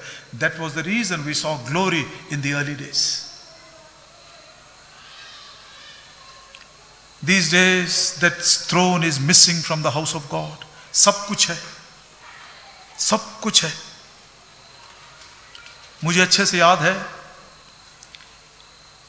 मेरे पिताजी के गुजर जाने के बाद मैं 1989 में पुणे से ट्रांसफर लेकर वापस बिलासपुर गया। 1990 के बाद 1991 में शायद फिलिप अंकल आए थे हमारे पास 3-4 दिनों के लिए, और इन दिनों में हमारे पास प्रार्थना घर भी नहीं होता था, तो रेलवे क्वार्टर्स था, तो एक बहुत बड़ा गार्डन है हमारा। उस गार्डन में कम से कम 100-150 लोग बैठ सकते हैं, इतना बड़ा गार्डन है वो। आहूजा का ये नया 2 माइक सेट और आहूजा का एक वो एम्पलीफायर, ये वो सब मैं साउंड बॉक्स लेकर आया था मैं, ऐसा सैक्रिफाइस करके। फिलिप अंकल देखकर थोड़ा दंग रह गए। 4 दिनों के बाद जब मैं उनको स्टेशन में छोड़ने के लिए गया था तो पूछे मुझसे वो, did you bring all those things new? बोला हाँ uncle, Lord gave me grace, so I bought it. Still I remember his words, Paul, remember, it is not these things which can build the church. It is the word of God which can truly build the church. क्यों बोले? मैं तो उन दिनों में नौकरी करने वाला था, मैं तो प्रचारक भी नहीं था, मैं तो सेवा में जब तक नहीं निकला मैंने वर्शिप मैसेज भी नहीं दिया। मेरी मिसेस भी उसकी गवाह है। मैं सेवा में आने से पहले खड़े होकर प्रभु के घर में कभी भी वर्शिप मैसेज भी नहीं दिया। मुझको मालूम तक नहीं था कि मेरे पास गिफ्ट है या नहीं है। Think about it, these activities, और ये बिल्डिंग है, ये माइक है, और ये है सिस्टम है, म्यूजिक है, these will not build the church. It is the word of God, the word of the king we rules by his power. ये विचार बोलकर मैं बंद कर दूंगा। जकरिया की किताब उसका 6 अध्याय, प्रभु का दास है वो बात आज मुझको याद आ रहा था। जब मैं याद किया तो मैं बोला, प्रभु जी, उनको क्या मालूम था मैं सेवा में आऊंगा या नहीं आऊंगा, लेकिन आपने अपने दास के मुंह से ये बात कहलवाई। आज मैं महसूस करता हूं, it is not what we are possessing, it is the word of God which builds the house of God. जकरिया की किताब और उसका 6 अध्याय 12 वचन। The book of Zechariah chapter 6 and verse 12. 12 or 13 दोनों. And speak unto him saying, thus speaketh the Lord of hosts, saying, behold the man whose name is the branch, he shall grow up out of his place and he shall build the temple of the Lord. The branch मतलब प्रभु यीशु मसीह. कहता वो अपने स्थान से वो बढ़ेगा. अनमोल विचार है ये. He shall grow out of his place. पिता ने उसको एक चरनी में रखा, वहीं पर रहा वो. पिता ने उसको सर छिपाने के लिए जगह नहीं दिया, वो स्थान में रहा. जिस स्थान में पिता ने उसको रखा वहीं पर रहा वो. He grew in the place where God, his father, placed him. Suleman ने शिमी को बोला था, तू जिंदा रहना चाहता है, मैं दया करूंगा तेरे ऊपर, जा यरूशलेम में एक घर बना ले और उस घर में रहना, बिल्कुल उससे बाहर मत निकलना. If you want to live, stay in that house. 3 साल हो गए, उसका मन हल्का हो गया. गधे गुम हो गए तो वो घर छोड़कर यरूशलेम से गधे ढूंढने चला गया. सुलेमान ने उसको मार डाला. How many people are wandering away from the house of God? इतना हल्का हो गया प्रभु का घर. प्रभु यीशु मसीह अपने स्थान से निकला, हर छोटी बड़ी बात में पिता की इच्छा पूरा किया.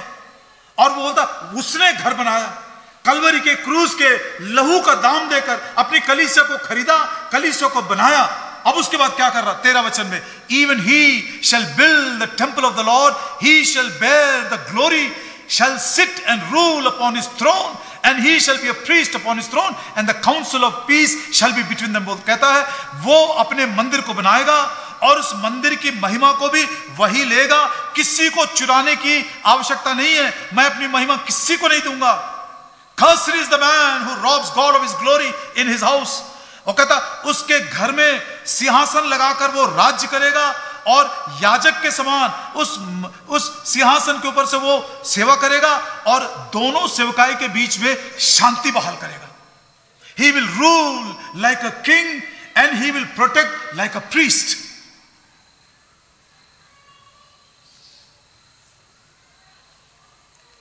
Ecclesiastes 8:4, where the word of the king is, there is power. जहां राजा का वचन है वहां पर शक्ति है. तो जिस मंदिर को प्रभु यीशु मसीह अपने लहू का दाम देकर खरीदा और जिसको वो खुद बना रहा है, अधोलोक के फाटक भी प्रबल नहीं होंगे. कहता एक सिंहासन लगाकर वो अपने मंदिर में बैठेगा, राज्य करेगा राजा के समान, अपने पावर शक्तिशाली वचन के द्वारा. पढ़िए उस वचन को, इसको खोल कर रखे जकरिया का. Ecclesiastes chapter 8.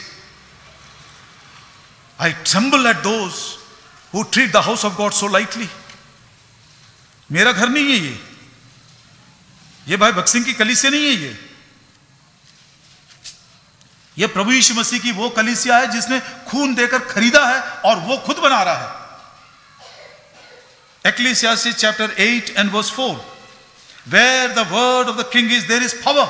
शक्ति है. अब जकरिया chapter 6 and verse 13 में, he shall sit and rule upon his throne. He is ruling his house by the power of the word when he sits like a king. जब मैं अपने सिंहासन को वहां पर स्थापित करूंगा, कोई भी मनुष्य अपने दुष्ट मन के अनुसार काम नहीं करेगा. और दूसरा, वही सिंहासन पर बैठकर एक प्रीस्ट के समान संभालेगा. प्रीस्ट क्या करता है? लोगों के लिए विनती करता है, लोगों के लिए निवेदन करता है, लोगों के लिए अर्पण चढ़ाता है, लोगों के लिए वो पशु का लहू बहाकर प्रभु के सामने लेकर जाता है. प्रभु यीशु मसीह हमारा महायाजक, वो प्रार्थना कर रहा है, पतरस शैतान तुझको गेहूं के समान फटकने की कोशिश किया, डरना नहीं, मैं प्रार्थना कर रहा हूं तेरे लिए. वो बनाता भी है और रक्षा भी करता है. Not only builds but he protects. घर को बनाता भी है, घर की रक्षा भी करता है, जीवन देता भी है, जीवन की रक्षा भी करता है. रात और दिन उसको पानी देकर मैं सींचूंगा, किसी को मैं उसकी नुकसान होने नहीं दूंगा. But you also must grow out of that same place जहां पर उसने रोपा है. हे यरूशलेम, तेरे आंगनों में हमारे पांव को रोप दिया गया है. जैसे एक पेड़ को जड़ से रोप दिया जाता है, वैसे हमारे पांव यरूशलेम के आंगनों में रोप दिया गया है. Our feet are planted in the house of God like how a tree is planted by its roots into the ground. The Lord is there. वो नया यरूशलेम जब आएगा, पवित्र नगर, सारे लोग बोलेंगे Lord is there, will I be there?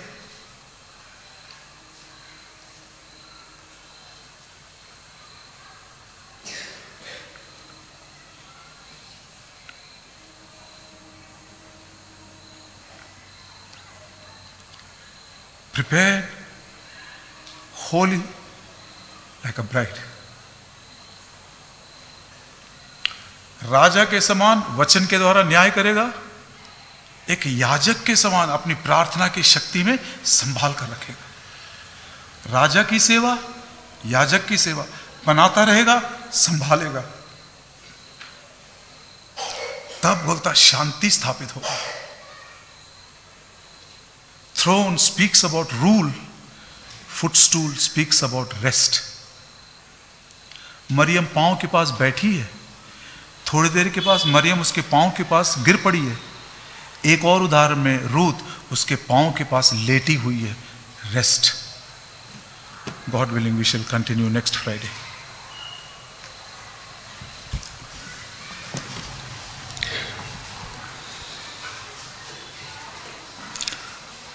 प्रेमी स्वर्गीय पिता,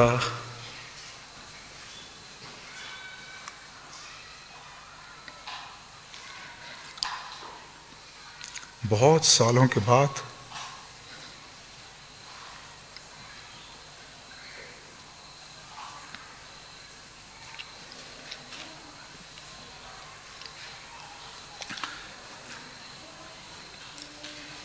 जो प्रॉमिस आपने कलीसिया को दिए, उससे मेरा हृदय भरा हुआ है। कितनी अद्भुत ये गवाही है। The Lord is there, Lord in Joseph, Lord is in that house, and the Lord is in this temple. पिछले साल प्रभु जी आपके सिंहासन को अपने बीच में ना रखते हुए जो भी काम हमने अपने मन की मर्जी से किए,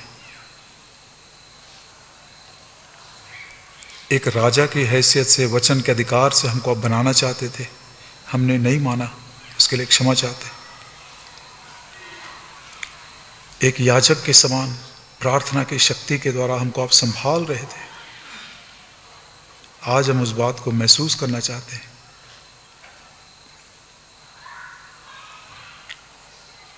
प्रभु जी, जिस वचन को हमने टूटे फूटे शब्दों में सुना, उस वचन की आप रक्षा करें।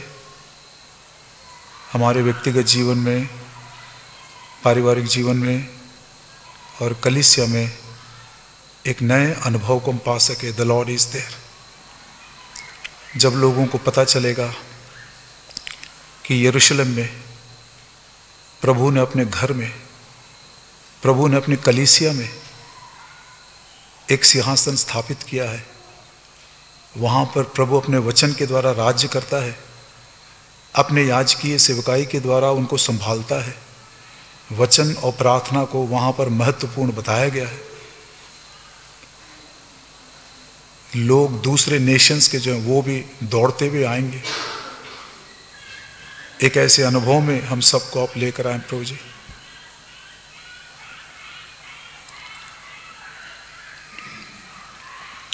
आज जितने भी हमारे प्रिय लोग आ सके, छोटे बड़े सबों के लिए हम प्रार्थना करते हैं। अभी तक यदि कोई उद्धार नहीं पाए हैं, प्रभु यीशु उनसे कह रहा है, देख मैं तेरे द्वार पर खड़ा हुआ खटखटा रहा हूं। यदि तू अपने हृदय को खोलेगा तो मैं तेरे भीतर रहने के लिए आऊंगा, मैं तेरे साथ संगति करने के लिए आऊंगा।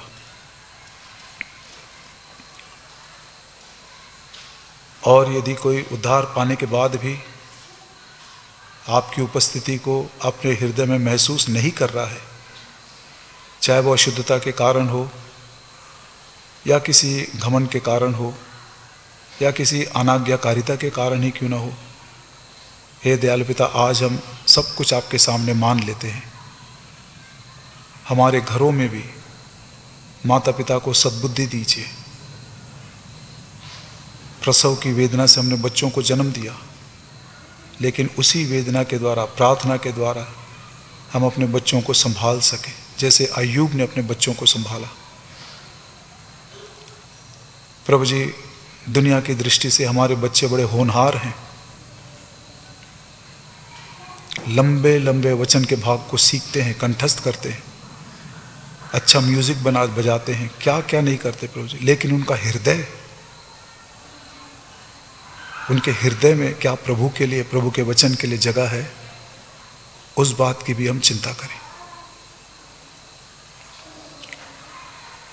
वापस जा रहे हैं, सुरक्षित हमको लेकर जाइए, और अपने बिस्तर पर जाने से पहले हम अपने डेली पोर्शन को पढ़ें, प्रार्थना करें और सिंपल फेथ से अपने आप को तेरे हाथों में सौंप सके। प्रभु जी, वो सिंहासन जो स्वर्ग में आपने स्थापित किए हैं, उसको हमारे व्यक्तिगत जीवन में, हमारे परिवार में और बैथनी परिवार में भी स्थापित करें। प्रभु जी, बड़े कन्विक्शन के साथ हम इस बात को कह सकते हैं कि आरंभ के दिनों में आपका सिंहासन कलीसिया में था, और यही कारण है कि सब लोगों ने आपकी महिमा को देखा। आज वो महिमा इसलिए, wonder of the temple, the glory of the temple, इसलिए नहीं दिखाई दे रहा है क्योंकि प्रभु का सिंहासन कहीं दूर स्वर्ग में है, हमारे बीच में नहीं है।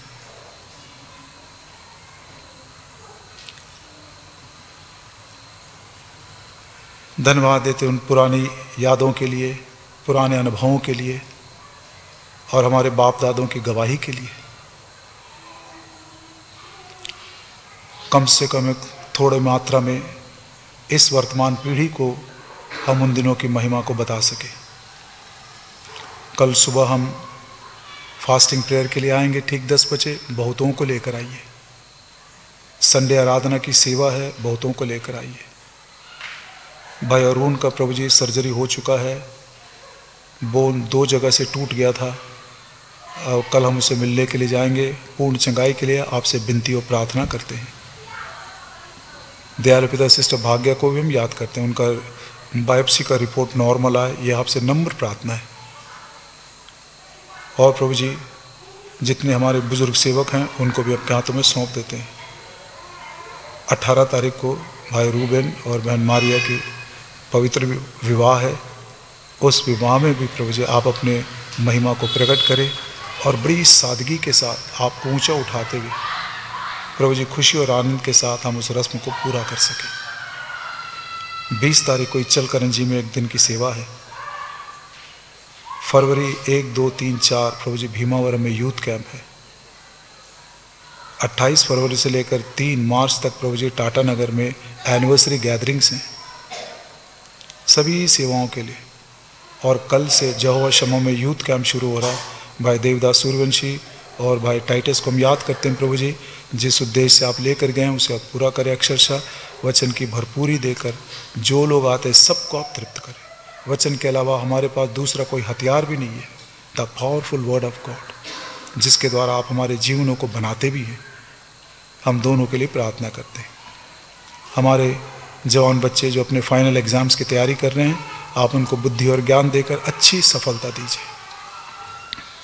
सबों को शांति के साथ विदा करें। इस प्रार्थना को नम्र दिल से हमारे प्रभु और उद्धारकर्ता यीशु मसीह के नाम में मांगते हैं, आमीन। अब हमारे प्रभु यीशु मसीह का अनुग्रह, परमेश्वर पिता का प्रेम, पवित्र आत्मा की मीठी और गहरी संगति हमारे साथ, हमारे प्रियों के साथ, और विशेष करके जो दुख और तकलीफ और दर्द में से जा रहे उनके साथ अब से लेकर युगान युग तक होती रहे, आमीन। सबको जय मसीह की। याद रखिए, आप फ्री हैं तो ज़रूर आइए कल सुबह 10 बजे फास्टिंग प्रेयर के लिए।